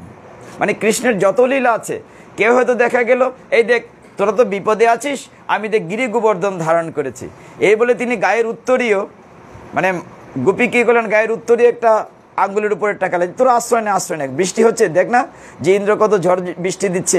মানে ভগবানের যত ছোটোবেলা লীলা করছে, এর জন্য এই রাসলীলা আলোচনা করলে ভগবানের ছোটোবেলার সব লীলা চলে আসে। আরেক গোপী হয়তো বলছে দেখ আজকে কি করেছি, দেখ এই এত বড় অগাসুর বধ করেছি। এক গোপী নয়তো একটা বকাসুর সেজেছে যে তোরা আমার মুখের ভিতরে ঢুক, হাঁ করে দাঁড়িয়ে আছে। মানে সমস্ত গোপীরা ভগবানের যত লীলা আছে লীলা করছে। যখন লীলা করছে, রাত্রি তখন আরও গভীর হচ্ছে। এই পর্যায়ে সমস্ত গোপীরা মন প্রাণ দিয়ে কৃষ্ণের কাছে যখন আত্মনিবেদন করে ফেলেছে, কিন্তু কৃষ্ণের সাথে দেখা হচ্ছে না। দেখা না হলেও তারা কিন্তু কষ্টে নেই। এই সময়টা কৃষ্ণের ভিতরে প্রবেশ করে গিয়েছে ওই জায়গাটিতে। ঠিক ওই জায়গাটিতে যদি আমরা, ভগবান তো হচ্ছেন সচ্চিদ আনন্দ, সচ্চিদ আনন্দের বিগ্রহ। হে ভক্তগণ, যদি একটু যদি ভগবানকে আমরা ভালোবাসি, আপনি দেখবেন সংসারের মোহ মায়া, সংসারের দুঃখ কষ্ট কিছু সময়ের জন্য হলেও যদি ভাগবত আসরে এখানে না যেখানে একটু মনোযোগ দিয়ে শ্রবণ করেন, ওই দৃশ্যটিতে ঢুকে যেতে পারেন, পৃথিবীর কোনো মায়া আপনাকে স্পর্শ করবে না, কোনো দুঃখ কষ্ট আপনাকে স্পর্শ করবে না, কোনো অভাব অনটন স্পর্শ করবে না। কিছুক্ষণের জন্য হলেও ওই সখীদের কাতারে নিজেকে দাঁড় করাতে পারি যদি আমরা ভগবানকে ভালোবাসি। তারা সব কিছু ভগবানময় করে দিয়েছে। ভগবানের ছোটোবেলার যত লীলা ছিল সেই লীলাতে সারা প্রবেশ করেছে। এই অবস্থায় কেউ নন্দ মহারানী সেজেছে, কেউ তো গোপ বালক সেজেছে, কেউ বলরাম সেজেছে, কেউ তো শ্রীদাম সেজেছে, সেজে তাদেরকে অভিনয় করছে। এইভাবে যখন গভীর রাত্র হলো, তখন ভগবান শ্রীকৃষ্ণ এখানে আসলেন না। আরও পরে 31 অধ্যায়ে গোপিকা গীত শুরু হলো। সেই বিরহ যন্ত্রণায়, কৃষ্ণ বিরহ যন্ত্রণায় শত শত গোপীরা সে যমুনার বালুকাময় তরে কী করলেন, ভগবানকে পাওয়ার জন্য ব্যাকুলভাবে গীত গাইতে লাগলেন। গোপী গীত, এত সুন্দর সুন্দর গোপী গীত গাইলেন। গোপী গীত একটা পুরো অধ্যায় আছে। সেই অধ্যায়ে তারা ভগবানের প্রশংসা করে ভগবানের গুণকীর্তন গাইতে লাগলেন। গোপীগণ বিরহ, বলা হচ্ছে বিরহ আবেশে গান করতে লাগলেন। অগো প্রিয়তম দ্বৈত, আমাদের তোমার জন্মের ফলে ব্রজভূমির মহিমা সম্পদ সৌন্দর্য সবই চরমে পৌঁছেছে। সর্বলোকে এখন তার জয় জয়কার। সৌন্দর্য মাধুর্য সম্পদের অধিষ্ঠাত্রী দেবী লক্ষ্মী স্বয়ং এখানে সদা সর্বদা বাস করেন। এত চমৎকার তারা গান গাইতে লাগলেন, ভগবান কৃষ্ণের প্রশংসা করে। দেখো যে এইখানে ঠিক এই জায়গাটিতে ভগবান কৃষ্ণ তোমার পদসেবার করার জন্য, তোমার স্বয়ং লক্ষ্মী দেবী সেই পদসেবা করার জন্য পাগলিনী হয়ে থাকেন। আর আমাদের আজকে গৃহ থেকে বের করে নিয়ে এসছো, তুমি আমাদেরকে ছেড়ে চলে গিয়েছো, তুমি কোথায়, এই করে তারা পোড়া।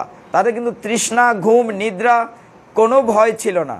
তারা একমাত্র কৃষ্ণগত প্রাণা হয়ে কৃষ্ণের চরণের দাসী হওয়ার জন্য সমস্ত কিছু সমর্পণ করেছিলেন। এই পোড়া অধ্যায়টিতে তখন গোপীরা যখন গীত গাইতে লাগলেন, তখন সেইখানে সুখদেব গোস্বামী বললেন, পরের অধ্যায়টিতে দাত্রিংশ 32 অধ্যায়টিতে বলা আছে, সুখদেব বললেন, মহারাজ পরীক্ষিত, কৃষ্ণপ্রিয়া গোপীগণ এইভাবে বিরহ কাতর প্রবাহে শ্রীকৃষ্ণের দর্শন লাভের জন্য একান্ত উৎসুক হয়ে বৈচিত্র্যময় শব্দ ব্রহ্মে, ভাবে, ভাষায়, ছন্দ মাধুর্যে, ব্যঞ্জনায়, আরতি নিবেদনের গভীরতায়, আন্তরিকতায় এবং অসাধারণের ভুক্ত এবং শ্রীকৃষ্ণকে বিচলিত আকর্ষণ করে আনতে সক্ষম মন্ত্ররূপে বিশেষ গৌরব গাহি তারা গাইতে লাগলেন। অর্থাৎ তারা এমনভাবে হৃদয় থেকে, হৃদয়ের গভীর থেকে ভগবানকে ডাকতে লাগলেন, কাঁদতে লাগলেন, গাইতে লাগলেন, অঝর দ্বারায় অশ্রু বিসর্জন করতে লাগলেন। এইভাবে যখন গাইতে লাগলেন তখন ভগবান আর স্থির থাকতে পারলেন না। ভগবান তো ভক্তের অধীন, তিনি আবার সবাই সামনে এসে দর্শন দিলেন। সেটি হচ্ছে 33 নম্বর অধ্যায়। অধ্যায়টির নাম হচ্ছে মহারাস। আমরা যাই কিনা অনেকেই রাস পূর্ণিমাতে, যে মণিপুরি কমলগঞ্জে যারা গিয়েছেন কিনা, সেখানে রাস পূর্ণিমাতে যারা গিয়েছেন, মণিপুরি কমলগঞ্জে রাস পূর্ণিমায় দুটো রাস হয়। একটা সকালবেলা রাখাল রাস হয়, রাখাল বেশে কৃষ্ণ সেজে তার গুপ বেশ হয়, আর রাত্রে সন্ধ্যার পরে হয় গুপি রাস। এই গুপি রাসটা হচ্ছে মহারাজ। সেই গুপি রাসে বিভোর হয়ে কৃষ্ণ প্রত্যেকের সাথেই আছেন, সেই কৃষ্ণকে নিজের সাথে লীন করে, তাদের নিজের বলে কিচ্ছুটি নেই, নিজের সাথে লীন করে তারা ভগবানকে পাশে পেয়ে আনন্দ উপভোগ করেন। তখন ভগবান কি করেছেন? সকলের এই প্রার্থনায়, সকলের করুণ আর্তনাদে তার বিরহ দূর করার জন্য সবাইকে আবার সেই বালুকাময় জায়গায় ডেকেছেন। সেখানে ভগবান আরও কিছু চমৎকার লীলা করেছেন। কি করেছেন? সখীদেরকে বলছেন, hey, তোমাদের উত্তরীটি এই বালু বেলাভূমিতে যমুনার তীরে বিছিয়ে দাও, আমি একটু বিশ্রাম করব। মানে গোপিনীরা কি করেছেন? তাদের গায়ের যে উত্তরী আছে কাপড় বিছিয়ে দিয়েছেন, ভগবান সেখানে বিশ্রাম করছেন এবং সকল গোপীরাই দেখছে সকলের সাথেই কৃষ্ণ আছেন। আবার তাদেরকে ভগবান সেই মহারাসলীলায় সময় দিয়েছেন। আবার নিত্য কীর্তন হয়েছে, দীর্ঘ সময় স্নিগ্ধ দৃষ্টিপাত। বলা হচ্ছে যে ভগবানের কেউ চুকে চুকে কথা বলছে, কেউ অধরে অধরে কথা বলছে, কেউ কান দিয়ে কথা বলছে। আমরা কিন্তু দেহের বিভিন্ন জায়গা দিয়ে খেতে পারি, শুধু মুখ দিয়ে না। আমরা কি শুধু মুখ দিয়ে খাই? শুধু মুখ দিয়ে খাই না। উদাহরণ বলে বুঝতে পারবেন। আমরা এই দৃশ্যটি এখানে দেওয়া আছে। আমরা যদি বলি, আরে এই মেয়েটির কি কণ্ঠটি কি মিষ্টি, কেউ গান করছেন, বলি কণ্ঠটি কি মিষ্টি, মিষ্টি কণ্ঠটি মিষ্টি, তো এই মিষ্টিটা আমরা খেলাম কি দিয়ে? কান দিয়ে খেলাম। মানে তার গানের গলাটি খুব মিষ্টি, এই মিষ্টিটা কিন্তু মুখ দিয়ে খেলাম না, সেটা কান দিয়ে খেলাম। কিংবা একটা ছোট বাচ্চাকে দেখে বলা, আরে শিশুটির চেহারা কি মিষ্টি, এটা কিন্তু চোখ দিয়ে খেলাম। তো বিভিন্ন জায়গা দিয়ে খাওয়া যায়, শুধু মুখ দিয়ে খেতে হবে না। আমরা বলি না, এই প্রসাদ থেকে কি সুন্দর মিষ্টি ঘ্রাণ বেরিয়েছে, তখন নাক দিয়ে খেলাম। আর নাক দিয়ে, চোখ দিয়ে, মুখ দিয়ে, সমস্ত অঙ্গ দিয়ে ভগবানকে তার আস্বাদন করছিল। আমরা জানি কিন্তু আমরা বুঝি না। এরকম এই লীলাটি হচ্ছে এই জায়গায়। সমস্ত সখীরা যখন আবার ভগবানকে কাছে পেল, আপনার করে যখন কাছে পেল, সকলেই বিভোর হয়ে গেল। হায় রে, মানে কেউ দেখছে, চোখ দিয়ে প্রাণ, মানে দেখে চোখ জোড়াচ্ছে না। আরেকটু সময় যদি দেখতে পাই ভগবানের শ্যামতনু এই নটবড় ঘনশ্যামকে দেখার জন্য চোখের তৃষ্ণা মিটছে না। কেউ হয়তো ভগবানের হাতে নিয়ে তার হাতের ঘ্রাণ নিচ্ছে, ঘ্রাণ শেষ হচ্ছে না। কেউ হয়তো আলিঙ্গন করছে, অঙ্গসুধার সে মিটছে না। কেউ হয়তো অদর স্পর্শ করছে, যে যেভাবেই ভগবানকে দেখছে, নিজের করে পাচ্ছে, শেষ হচ্ছে না। এদিকে রাত্রি প্রভাত হয়ে যাচ্ছে, সারা রাত্রই সেই মহারাস লীলা চলল। পরীক্ষিত বললেন, যোগীগণ লক্ষ্মী দেবীর একান্ত বল্লভ প্রিয়তম শ্রীকৃষ্ণকে নিজেদের প্রিয় রূপে লাভ করে সঙ্গীত রসে মগ্ন হয়ে তার সঙ্গে বিহার করছিলেন, যেন সকলেই লক্ষ্মী দেবী হয়ে গেলেন। লক্ষ্মী দেবী যেমন ভগবানকে একান্ত বক্ষারোহণ করে রাখেন, বক্ষে রাখেন, পদসেবা করেন, সমস্ত এইরকম হয়ে গেল। বলা হচ্ছে, শ্রীকৃষ্ণের অঙ্গস্পর্শের সুখে গোপীদের ইন্দ্রিয়গুলি বিবশ হয়ে পড়েছিল, তাদের মালা অন্যান্য আভরণ খসে পড়ছিল। তারা নিজেদের কেশজাল, বস্ত্র, বক্ষের আবরণী কোনো কিছুই যেন যথাযথভাবে ধারণ করতে পারছিলেন না। শ্রীকৃষ্ণের এই অভূতপূর্ব রাসক্রীড়া দেখে আকাশে উপস্থিত দেবাঙ্গনাগণ, এইবার দেখেন, এই রাসলীলা দেখার জন্য সমস্ত দেবতারা তাদের পরিবারসহ, দেবদেবীসহ সকলে আকাশমার্গে উপস্থিত হচ্ছেন। মানে এইরকম এই লীলা বলা হচ্ছে, রাসলীলাকে ভাগবতে বলা হচ্ছে, এটা সমস্ত ভাগবত যদি একটি দেওয়া হয়, এই রাসলীলাটি হচ্ছে মানে কলিজা, মানে পঞ্চপ্রাণ বলা হয়। মানে রাসলীলা যদি আলোচনা না হয়, রাসলীলা না হয়, তাহলে ভাগবত সম্পূর্ণ হলো না। আর রাসলীলা হলো মানে সম্পূর্ণ ভাগবত হয়ে গেল। সমস্ত লীলা এর ভিতরে আছে। তখন আকাশমার্গে দেবতারা সেখানে কী করলেন? দেবতারা আকাশযানে করে সে পুষ্পবৃষ্টি করতে লাগলেন, দুন্দুবি বাজাতে লাগলেন, ওইখানে গন্ধর্বরা নৃত্যগীত করতে লাগলেন মহাকাশের উপরে। সবাই আস্বাদন করছেন ভগবানের এই অপ্রাকৃত লীলাটি, সকলে আস্বাদন করছেন। শ্রীকৃষ্ণের অভূতপূর্ব রাসক্রিয়া দেখে আকাশে উপস্থিত দেবাঙ্গনগণ প্রবল স্পৃহায় মোহিত হয়ে পড়লেন। আকাশে চন্দ্রদেবও তারাগণও বিস্ময়াক্রান্ত হলেন। আকাশে যে চাঁদ আছে, মানে চাঁদও এই রূপ দেখে বিস্ময়ান্বিত হল, তারাগুলো দেখেও তারা ঝলমল করতে লাগলো। এইভাবে ভগবান করুণায় যখন দ্রবীভূত হন, তখন তিনি ভক্তদের সেবায় আত্মনিয়োগ করেন। ওই যে ভক্তদের সেবা যখন পাচ্ছেন ভগবান, এবং ভক্তরা যখন নিজেকে সমস্ত উজাড় করে দেহ মন দেহ গেহ সব কিছু ভগবানের চরণে আত্মনিবেদন করে ফেললেন, তখন নিজের বলে কিচ্ছুটি থাকলো না। তখন সমস্ত সেখানে চারিদিকে প্রস্ফুটিত জলজ স্থলজ পুষ্পসমূহের গন্ধ বহন করে মৃদুমন্দ বাতাস বইছে, মানে মদমত্ত পাগলের মতো। হস্তিনীকে পাওয়ার জন্য হস্তি যেমন পাগল থাকে, এরকম পাগলের মতো সমস্ত পাখালি ভ্রমর গুঞ্জন করছে। চারদিকে এমন একটি আবহ তৈরি হয়েছে, এমন একটি স্বর্গীয় আবহ তৈরি হয়েছে যে চারদিকে শুধু আনন্দ আর আনন্দ, যে আনন্দের জন্য শেষ নেই। সমস্ত পুষ্প থেকে সুঘ্রাণ বেরিয়েছে। মহারাজ পরীক্ষিত এই বিষয়ে সুখদেব গোস্বামীকে জিজ্ঞাসা করলেন। ভগবান শ্রীকৃষ্ণ জগতের অধীশ্বর, নিজ অংশে বলরাম সহ তিনি ধর্ম সংস্থাপন এবং অধর্মের বিনাশের জন্য অবতীর্ণ হয়েছিলেন। হে ব্রহ্মনিষ্ঠ মহাত্মা, তিনি ধর্মমর্যাদার রচয়িতা, প্রবক্তা এবং রক্ষাকর্তা হয়েও তার সম্পূর্ণ বিপরীত কাজ অর্থাৎ পরস্ত্রী স্পর্শ কি করে করলেন?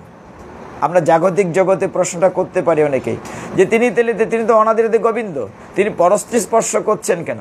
তখন উত্তর দিয়েছেন সুখদেব গোস্বামী বললেন, যেটা নিন্দনীয় নয়, ভগবান আমাদের মতো না, তার তো হচ্ছে চিন্ময় দেহ। সূর্য অগ্নি প্রভৃতি ঈশ্বর পুরুষগণকে কখনো কখনো ধর্মের উল্লঙ্ঘন এবং অনুচিত হঠকারিতা করতে দেখা যায়।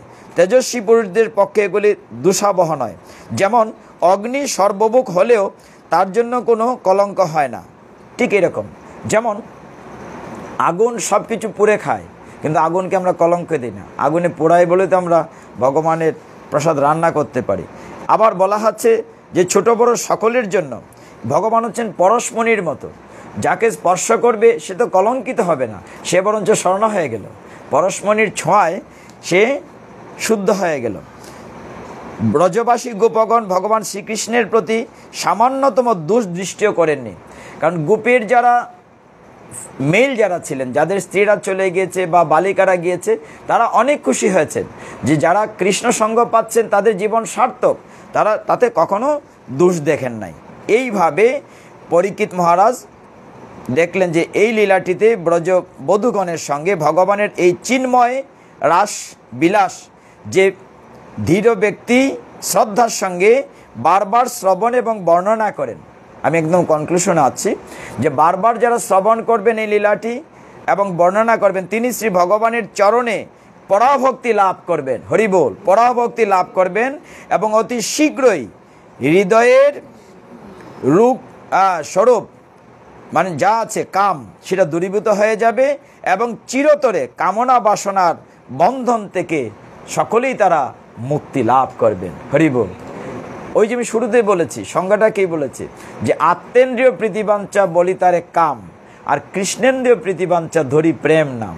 ভগবানকে ভালোবেসে যে আচরণগুলা করব ভগবানকে খুশি করার জন্য, সেটি হচ্ছে প্রেম। আর আমাদের দেহকে তৃপ্ত করার জন্য সেটা হচ্ছে কাম, সেটা প্রেম না। এই কারণে শুদ্ধ ভক্ত মাত্রই ভগবানকে তার হৃদয় কোটরে বসিয়ে ভগবানকে ভালোবেসে একদম আপনার করে নেই। এই কারণেই এই অধ্যায়ের যখন সারাংশতে টিকাতে বলা হয়েছে, সেই গীতার শ্লোকটিকে নেওয়া হয়েছে। ভগবান বলছেন যে দেখো অর্জুন, আর যদিও ত্রিভুবনে আমার কোনো কাজ নেই, গীতা আমরা পড়েছি যে ভগবান বলছেন যে দেখো আমার তো কর্ম করার দরকার নেই, কিন্তু আমি কেন করি? লোক শিক্ষার জন্য। ভগবান কি বলছেন? নমে পার্থন্তি কর্তব্যম ত্রিদু লোকেশু, মানে আমার ত্রিলোকে কোনো কাজ করার কিছুই নেই, কিন্তু আমি কেন করি? লোক শিক্ষা দেওয়ার জন্য। এইখানে তিনি বলেছেন সর্বধর্মান পরিত্যাজ্য শ্লোকটি বলছেন যে সমস্ত ধর্ম ত্যাগ করে তুমি কেবল আমার শরণ নাও। ইদংতে না তো পঙ্কায় না ভক্তায় কদাচন ন চাশুশুষবে বাচ্যং ন চ মাম যুগমস্তি। বলছেন সখা অর্জুন, যে ব্যক্তি জিতেন্দ্রীয় তপস্বী নয়, আমার ভক্ত নয়, শুনতে ইচ্ছুক নয়, আমার দুষ আবিষ্কারে আগ্রহী, এই সর্বগুহ্যতম কথাটি তুমি কখনোই বলবে না। এটা হচ্ছে লাস্ট কথা। বলেন তো কি বলেছি কথাটি? ভগবান গীতায় অষ্টাদশ অধ্যায় ৬৬ শ্লোকে বলছেন যে তোমরা সব কিছু ছেড়ে আমার কাছে শরণাগত হও, আমি তোমাকে সমস্ত পাপ থেকে উদ্ধার করব। পরে অর্জুনকে বলছেন, শোনো, এই গুহ্য জ্ঞানটি আবার তার কাছে বলো না যেন, যে আমাকে সাধারণ মানুষ ভাবে, যারা কামনা নিয়ে চলে, কামনার দৃষ্টিতে ভগবানের লীলাগুলো মনে করে, তাদের সামনে কখনোই গুহ্য জ্ঞান বলবে না। নিষেধ করা আছে, গীতায় নিষেধ করা আছে। সাধনার এই উচ্চস্তরের পরম আদর্শ হচ্ছেন ব্রজদেবীগণ। ব্রজদেবীরা, ব্রজগোপীরা হচ্ছে আইডল, তারা হচ্ছে সর্বশ্রেষ্ঠ উদাহরণ। সমস্ত ছেড়ে ভগবানের কাছে, তাই তাদের দেহ গেহ পতি পুত্র লোক পরলোক কর্তব্য ধর্ম সব কিছু ছেড়ে, সব উল্লঙ্ঘন করে একমাত্র পরম ধর্মস্বরূপ ভগবান শ্রীকৃষ্ণকে পাওয়ার জন্য অভিসার করেছিলেন। এই পতিপুত্র ত্যাগ, এই সর্বধর্ম ত্যাগই তাদের স্তরের অনুপম স্বধর্ম।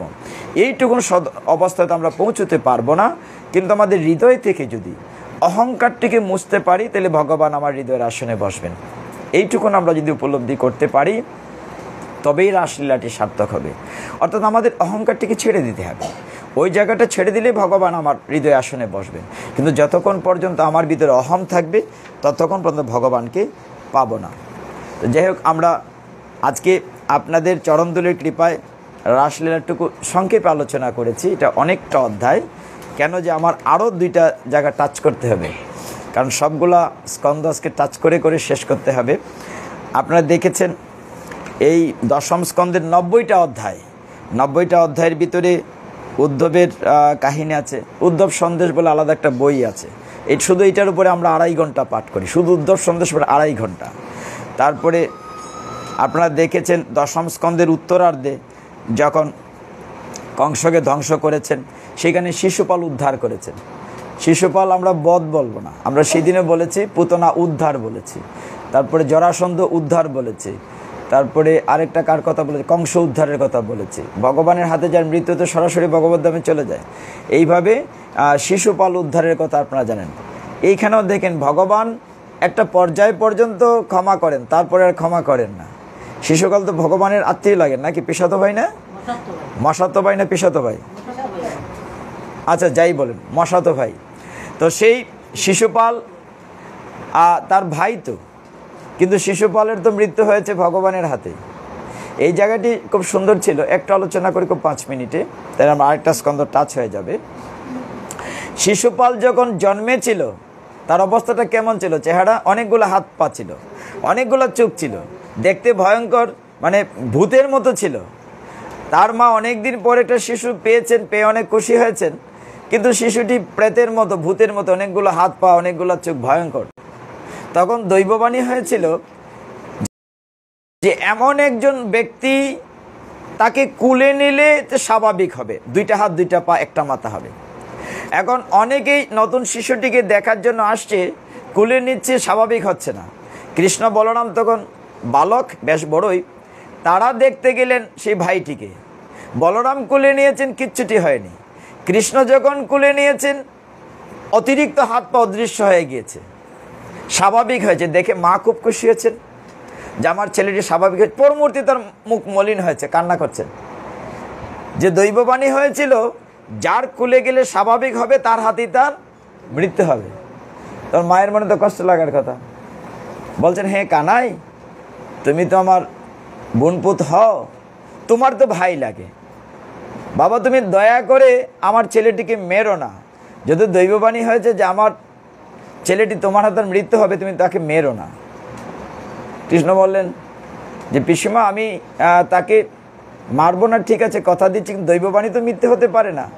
আমি তার 100টি অপরাধ ক্ষমা করে দেব, কিন্তু তারপরে আর ক্ষমা করবো না, তুমি আমাকে মার্জনা করো। বলে ঠিক আছে, 100টি অপরাধ সে করবে না, এত অপরাধ করবে না, তুমি নিশ্চিত থাকো। এই শিশুপাল বড় হয়ে ওই যে সমানে সমানে কুস্তি, সমানে সমানে দুস্তি, বন্ধুত্ব হলো কার সাথে? কংসের সাথে, জরাসন্ধের সাথে। মানে ওদের যে গ্রুপ, অসুরদের গ্রুপে তারা বন্ধুত্ব হলো। এবং জরাসন্ধই তো মানে এদিক থেকে চিন্তা করলে শ্বশুর পক্ষীয় লোক, তো যা হোক কংসের শ্বশুর পক্ষীয় লোক। সকলেই যখন এক পক্ষ হলো তখন ইন্দ্রপ্রস্থে কি হলো? আমরা সকলেই জানি, যখন যুধিষ্ঠির মহারাজ রাজা হলেন, তার রাজস্ব যজ্ঞ হলো, যজ্ঞের মধ্যে সকলেই নিমন্ত্রিত হলেন, সবাই আসলেন। পঞ্চপাণ্ডবের নিমন্ত্রণে আজকে যুধিষ্ঠির মহারাজকে অভিষেক করা হবে। অভিষেক অনুষ্ঠানে সকলেই আসলেন, দেশ বিদেশের রাজা মন্ত্রী, দেব দেবী, শতভাই, দুর্যোধন, তারা সকলে আসলেন, কর্ণ আসলেন, সকলে আসলেন, বিশ্বদেব, দ্রোণাচার্য, কৃপাচার্য, শল্য, সকলেই আসলেন। সেখানে শিশুপালও আসলেন, সবাই আসলেন।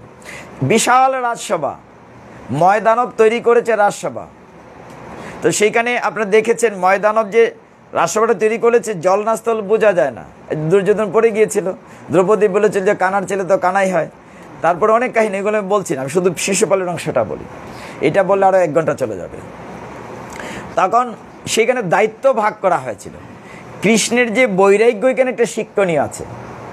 ভাগবত তো শুধু পাঠ করলে হবে না, শুনলেই হবে না, এখান থেকে আমরা কী শিক্ষা নেব? একটু আগে আমরা রাসলীলায় কী শিক্ষা নিলাম, আজকে রাসলীলা আলোচনাটা শিক্ষা নিলাম। ভগবানের কাছে সব কিছু সারেন্ডার করতে হবে, আমার দেহ মন সব কিছু ভগবানের কাছে সারেন্ডার করতে হবে রাসস্থলিতে। আর এখন শিক্ষাটি কী নিচ্ছি, সেখানে বলা হচ্ছে যে অপরাধের একটা সীমা থাকবে, সব অপরাধ ভগবান ক্ষমা করেন না, একটা সীমা পর্যন্ত করেন, তারপরে শাস্তি দেন। সেইখানে ভগবানের সবচেয়ে বড় একটা শিক্ষা হচ্ছে ভগবানের যে বৈরাগ্য, কতটুকু বৈরাগ্য। যখন একটি অনুষ্ঠান হয়, যেমন এই বাড়িতে অনুষ্ঠান হচ্ছে, বা কারো বাড়িতে বিয়ে লেগেছে, বা শ্রাদ্ধাদি অনুষ্ঠান, তখন দায়িত্ব ভাগ করা হয়। কেউ হয়তো রিসিপশনে এসে জিনিস রিসিভ করে, টুকা লিখে, কেউ হয়তো অতিথি আপ্যায়ন করে, কেউ হয়তো এক একটা দায়িত্ব ভাগ করা থাকে।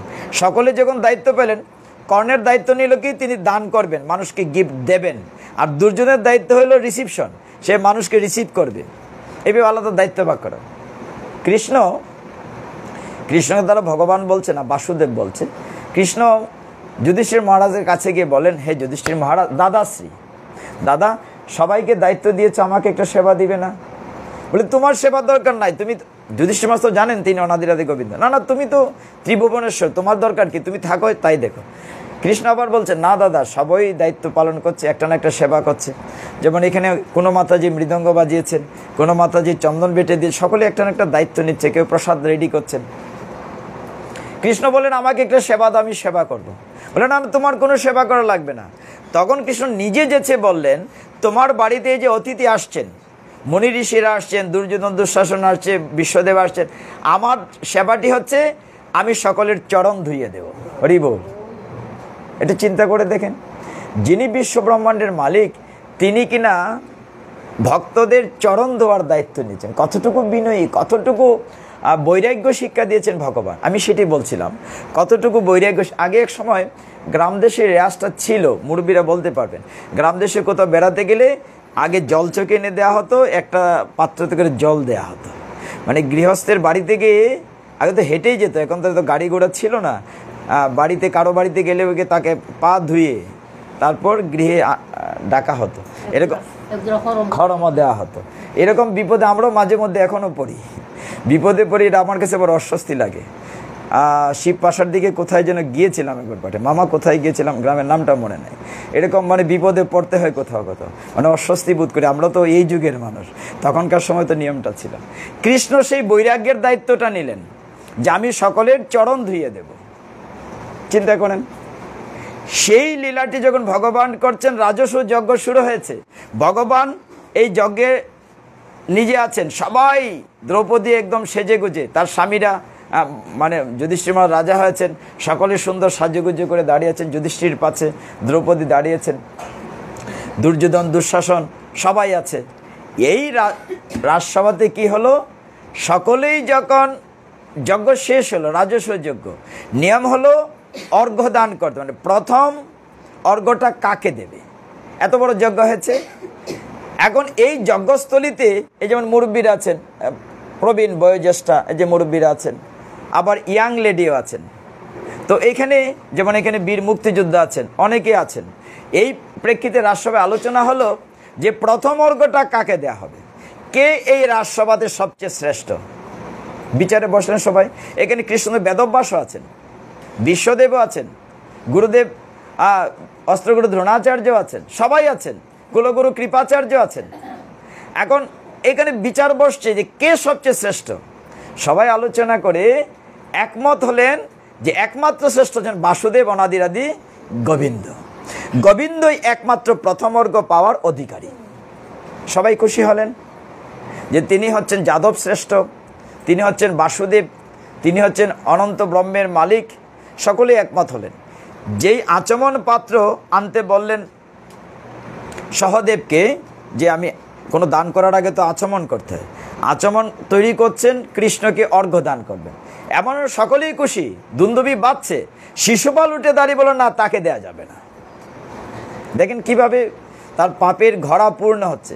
সে যেদিন প্রথম অভিশাপ শোনার পরে যখন সে বুঝদার হয়েছিল, তার কোমরে একটা এরকম একটা উত্তরে বেঁধেছিল, এটাতে 100টা ময়ূরের পাকা পুঁতে রেখেছিল, মানে একটা একটা অপরাধ করে একটা একটা ড্রপ ডাউন করে, যে কাউন্ট ডাউন করে। ওই রাজসভাতে সে প্রতিবাদ করলো বড় বড় চোখ করে, এই তোমরা তো ভুল করছো। এই কৃষ্ণ বলছে না, এই চুরকে তোমরা বলছো, এই বাসুদেবকে বলছো শ্রেষ্ঠ। এই তো জন্ম থেকে সে চুরি করে, সে চুর। কত ঘর যে ছোটবেলা থেকে তো জাত চুর, বজ্জাতের হাড্ডি। সে ঘরে ঘরে ছোটবেলা থেকে মাখন চুরি করেছে, ছোট শিশুকে চিমটি কেটেছে, বাছুর ছেড়ে দিয়েছে, ওকে তোমরা শ্রেষ্ঠ বলছো। ভগবান বললেন, শিশুপাল তোমার কিন্তু 97 হয়ে গেছে, মানে তোমার মনে নাই, মনে করিয়ে দিচ্ছি। তারপরে সে তার ভ্রুক্ষেপ নাই, আরো রেগে মেগে বলছে যে ওকে তোমরা শ্রেষ্ঠ বলছো বাসুদেবকে, অত শ্রেষ্ঠ হতেই পারে না। সে রাসলীলাতে কত গোপিনীদের সাথে সঙ্গ করেছে, সে তো একটা চরিত্রহীন। ভগবান বলছেন 98 হয়ে গেল, তার দিকে ভ্রুক্ষেপ নাই, আরো গালাগালিজ করছে যে ওকে তোমরা শ্রেষ্ঠ বলছো। সে তো এই যুদ্ধের মূল হোতা, সে আটকালে যুদ্ধ হতো না। আমাদের এত এত লোক মরে যাচ্ছে, এত সব কিছু সে যত খারাপ সেই করেছে, সে যত ছলনা করে তোমাদেরকে এইগুলা করছে। যখন আবার বলছে সর্বশেষ অপরাধটা কি করেছে, এমনভাবে বলেছে শিশুপাল যে দেখো তোমরা তাকে শ্রেষ্ঠ বলছে, আচ্ছা তোমরাই বিচার করো। রাজসভাকে শিশুপাল বলছে 5 জন রাজপুত্রের একজন স্ত্রী দ্রৌপদী অন্যের বিবাহিতা স্ত্রীকে এই বাসুদেব তাকে বলে সখী। তা হতে পারে? অন্যের বিবাহিত স্ত্রীকে কখনো সখী বলা যায়? কত বড় চরিত্রহীন। তখন ভগবান বললেন অলককে, পিসিমা আমি বোধহয় তোমার ছেলেকে আর বাঁচাতে পারলাম না। তিনি সুদর্শন চক্র ছেড়ে দিলেন, শিশুপাল মুক্তি পেল। এই রাজসভাতেই হত্যা হলো শিশুপালের। কখন? আমরা এই থেকে কী শিক্ষা লাভ? এই আলোচনা দুটো বিষয়। একটা হচ্ছে বৈরাগ্য, মানে ভগবান নিজে শিক্ষা দিয়েছেন, অন্যের পদসেবা করলে মান ইজ্জত কমে না, ইজ্জত বাড়ে। ওই শিক্ষাটি ভগবান নিজে আপনি আচরিত ধর্ম পরকে শিখিয়েছেন। আর এখানে এর পরের কাহিনীগুলো ভয়ঙ্কর, আমি যাচ্ছি না, অনেক রাত হয়ে যাবে। তখন যখন শিশুপাল মারা গেল, শিশুপাল তো দুর্যোধন তাদের ফ্রেন্ড, তাদের পক্ষের লোক। দুর্যোধন যুদ্ধ ঘোষণা করলো। যুদ্ধ ঘোষণা করার পরে এই রাজসভাতে বিদুর বলল, তুমি যুদ্ধ ঘোষণা করতে পারো না। দুর্যোধন বললো, কেন পারবো না, আমি করেছি। বলে তুমি পারো না, যুদ্ধ ঘোষণা করে রাজায়। বলে রাজা অনুপস্থিত নাই, এই রাজসভায় তো ধৃতরাষ্ট্র আসে নাই, আমি রাজপুত্র যুবরাজ, আমি ঘোষণা করলাম। বিদুর বলেন তুমিও পারো না, রাজা না থাকলে মন্ত্রী ঘোষণা করার কথা, আমি বিদুর মন্ত্রী, যুদ্ধ ঘোষণা করলে আমি করতাম। এটা মানলো না, তলোয়ার বের করলো, মেরে ফেলবে কৃষ্ণকে। কৃষ্ণকে সাথে ঝগড়া হয়েছে। তখন সেখানে আলোচনা হলো এইটা, অর্জুন বললেন বা মুরব্বী যারা বললেন যে রাজসভায় অস্ত্র বের করা অপরাধ, তোমরা অস্ত্র বের করেছো, এটা মৃত্যুদণ্ডের সামিল। তখন কৃষ্ণকে খুব মজা করেছেন, তিনি বলেছেন আচ্ছা ঠিক আছে বিচার হোক, তারা অস্ত্র বের করেছে, কি শাস্তি হবে, মৃত্যুদণ্ড কী হবে? কৃষ্ণ তাদেরকে শুনিয়ে শুনিয়ে বলছেন, সখী তুমি বলো, মানে দ্রৌপদীকে বলছেন, মানে তাদের ভিতরে কাটা গায়ের নুনের চিটা দেওয়ার মতো, সখী তুমি বলো, মানে খুব আদর করে বলছেন, সখী তুমি বলো তারা যে অপরাধটি করেছে, এই রাজসভায় অস্ত্র উন্মুক্ত করেছে, তাদের কি শাস্তি হওয়া উচিত? তখন দ্রৌপদী বললেন তাদেরকে নিরস্ত্র করা হোক। একজন ক্ষত্রিয় বা যোদ্ধার যখন হাতিয়ার কুলে রাখা হয়, এটা মৃত্যুর চাইতে লজ্জাজনক। এর সাথে যুদ্ধ করে মরে যাওয়া ভালো। কর্ণ বলেন আমি অস্ত্র দেব না, আমাকে মেরে ফেলো। দুর্যোধন বললে আমাদেরকে মেরে ফেলো, অস্ত্র দেওয়া যাবে না। দ্রৌপদী বললেন না, হেসে বললেন তাদেরকে নিরস্ত্র করা হোক। তখন দুর্যোধন বললেন, দ্রৌপদী তুমি আমাদেরকে নিরস্ত্র করাচ্ছ, সুযোগ পড়লে আমি তোমাকে নিবস্ত্র করব। মানে কাহিনীর পেছনে কাহিনী থাকে। আমরা ওইগুলো বললে সারা রাত দিনে তো একটু বলা শেষ করা যাবে না। তো সেইখানে যখন এই প্রতিজ্ঞা নিল দুর্যোধন, তো তুমি আমাদেরকে নিরস্ত্র করেছো, আমি তোমাদেরকে নিবস্ত্র করব। আমরা এইটুকুন থাকি, আমরা একটু জায়গায় চলে যাই। তো সেইখানে শিশুপাল মুক্ত হলো। পরবর্তীতে ভগবান আরও যে লীলাগুলো করেছেন সেখানে আমরা দেখে পাই শিবের সংকট মোচন হয়েছে। তারপর রাজস্ব যজ্ঞর পরে শ্রীকৃষ্ণ দ্বারা সুদামার অভ্যর্থনা, সুদামা লীলা নিয়ে আলোচনা করলে পুরো 2 ঘন্টা লাগবে। সুদামার একটু জায়গায় 80-81 অধ্যায় থেকে আপনারা জানেন সেখানে শিক্ষণীয় বিষয় কি আছে। সুদামার লীলা আমরা শুধু পাঠ করলে কষ্ট হয়, মানে চোখের জল আটকানো যায় না। সুদামার একটু জায়গা বলি। সুদামার স্ত্রীর নাম ছিল বসুন্ধরা। কি নাম ছিল? বসুন্ধরা ছিল। এত কৃষ্ণগত প্রাণ। সুদামা এবং কৃষ্ণ কিন্তু ক্লাসমেট, সন্দীপনীর আশ্রমে একসাথে পড়। আমি ওই জায়গাটা বলবো, লীলাটা বলবো, একটা শিক্ষণীয় জায়গাটা বলি। ভগবানের কাছে মানে ধনী গরিব ভেদাভেদ নাই, ওই কথাটা বলতে চাচ্ছি। সুদামা তো একদম দিন আনে দিন খায়, ভিক্ষা করে জীবনযাপন করে, সবসময় শ্রীকৃষ্ণকে চিন্তা করে, শ্রীকৃষ্ণ বলে সবসময়। সেই সুদামাকে তিনি বুকে আলিঙ্গন করেছেন কিনা যখন ফিরে গিয়েছিল। সুদামার দেয়া তার স্ত্রী বসুন্ধরায় যে চিপিটক মানে চিরা দিয়েছিল, সেটা আস্বাদন করেছেন ভগবান নিজের মতো করে। এই লীলা থেকে আমরা কী শিক্ষণীয় পেয়েছি? ভগবান তার আপনজন, যে তার প্রিয় ভক্ত, সে গরিবই হোক, তাকে তিনি জড়িয়ে ধরে তাকে আলিঙ্গন করে তাকে মুক্তি দেন। এই শিক্ষণীয় যেখানে আছে। সুদামার প্রতি সুদামা কিন্তু কিচ্ছুটি চায়নি। তার স্ত্রী বসুন্ধরার প্ররোচনায় গিয়েছিল কিছু চেয়ে আনবে, সংসার চলছিল না, কিন্তু কিচ্ছু চায়নি। সে ফিরে গিয়েছিল, কিন্তু বাড়িতে গিয়ে দেখে বাড়ি চিনছে না। ভগবান ওইখানে থাকতেই বিশ্বকর্মাকে পাঠিয়ে দিয়ে সমস্ত পরিবর্তন করে দিয়েছিলেন। লক্ষ্মী দেবী পাঠিয়ে সমস্ত ধনদৌলত ভরে দিয়েছিলেন। আরেকদিন কোথাও সুযোগ হলে সুদামার পুরা কাহিনীটা এক জায়গায় আলাপ করতে হবে, মানে একটু বলে আমিও তৃপ্তি পাচ্ছি না, আমি অতৃপ্ত। হ্যাঁ, আগে বল তারা বলছে গীতা পাঠ করতে, গীতা থেকে 2 লাইন পরে ভাগবতে ঢুকতে হবে। আচ্ছা ঠিক আছে, দেখা যাক ভগবান যদি বলান। এইভাবে এই লীলাটি শেষ হয়েছে। আমি কিন্তু কোনো বলছি না, খালি টাচ করে যাচ্ছি। একাদশ স্কন্ধে ভগবান যদুবংশের ঋষিদের অভিসম্পাতের কথা বলেছেন। ওই যে কৃষ্ণের এক পুত্র কি করেছিল, ফলস গর্ব দেখে ঋষিদের বলেছিল, বলো তো এই মেয়েটি মেয়ে সাজে, কৃষ্ণকে ছেলে মেয়ে সাজে বলছিল, কি বলছিল, কি বলেছিল যে ওর ছেলে হবে না মেয়ে হবে। তো ঋষিরা তো অন্তর্যামী, বলছে হ্যাঁ জাম্ববতীর ছেলে, যে বলছিল যে তুমি তো আমার সাথে ঠাট্টা মস্করা করছো, অত মেয়ে না ছেলে। এবং আমাদেরকে অপমানিত করার জন্য ওর গর্বে যে মুসল, যে লোহার টুকরা রেখেছ বেঁধে, ওইটার দ্বারা তোমাদের যদু বংশ ধ্বংস হয়ে যাবে, অভিশাপ দিয়েছিলেন। এটা শুনে তারা পাথরে ঘষে নদীতে স্রোতে ঘষে ফেলে দিয়েছিল। এই জল যেদিকে গিয়েছিল, এই জল থেকে ঘাগরার বন হয়েছে, নলের বন, ওই কুশেরের মতো শক্ত নলের বন হয়ে গিয়েছিল। আর একদম ছোট, আর একদম পিষা যাচ্ছে না, চন্দন পিষতে চিকন যখন হয়ে যায়, সেটা নদীতে ফেলে দিয়েছিল। সেটা একটা মাছ গিলেছিল, সেই মাছটা দিবরে নিয়েছিল, দিবর কেটে ওই শলাটি একজন ধনুর্ধারীর কাছে দিয়েছিল, সে ধনুর মাথাতে লাগিয়েছিল। ওই শলাকাটি ভগবানের চরণতলে পরে ভগবান দেহ রেখেছিলেন। মানে কাহিনীটি কোথায় গিয়ে শেষ হয়েছিল, এইটা একাদশ স্কন্ধ। ভগবান একাদশ স্কন্ধে এগুলা বলে শেষ করেছেন। আর একাদশ স্কন্ধে আরও আছে, যেমন আমাদের এই ত্রিগুণাত্মিকা মায়া থেকে, সত্যগুণ রজগুণ তমগুণ থেকে আমরা কী করে মুক্তি পেতে পারি। গুণ মানে দড়ি, যদি এইভাবে ভাবি তাহলে সহজ হয়। আচ্ছা বলুন তো, এখানে আমরা সকলেই যারা আছি, সকলেই তো ত্রিগুণের মায়ার দ্বারা বাধা কিনা? অত যতক্ষণ পাঠে আছেন ততক্ষণ মুক্ত আছেন। উঠে গেলে আবার আমার ছেলেটা আমার মেয়েটা মনে হবে, কিন্তু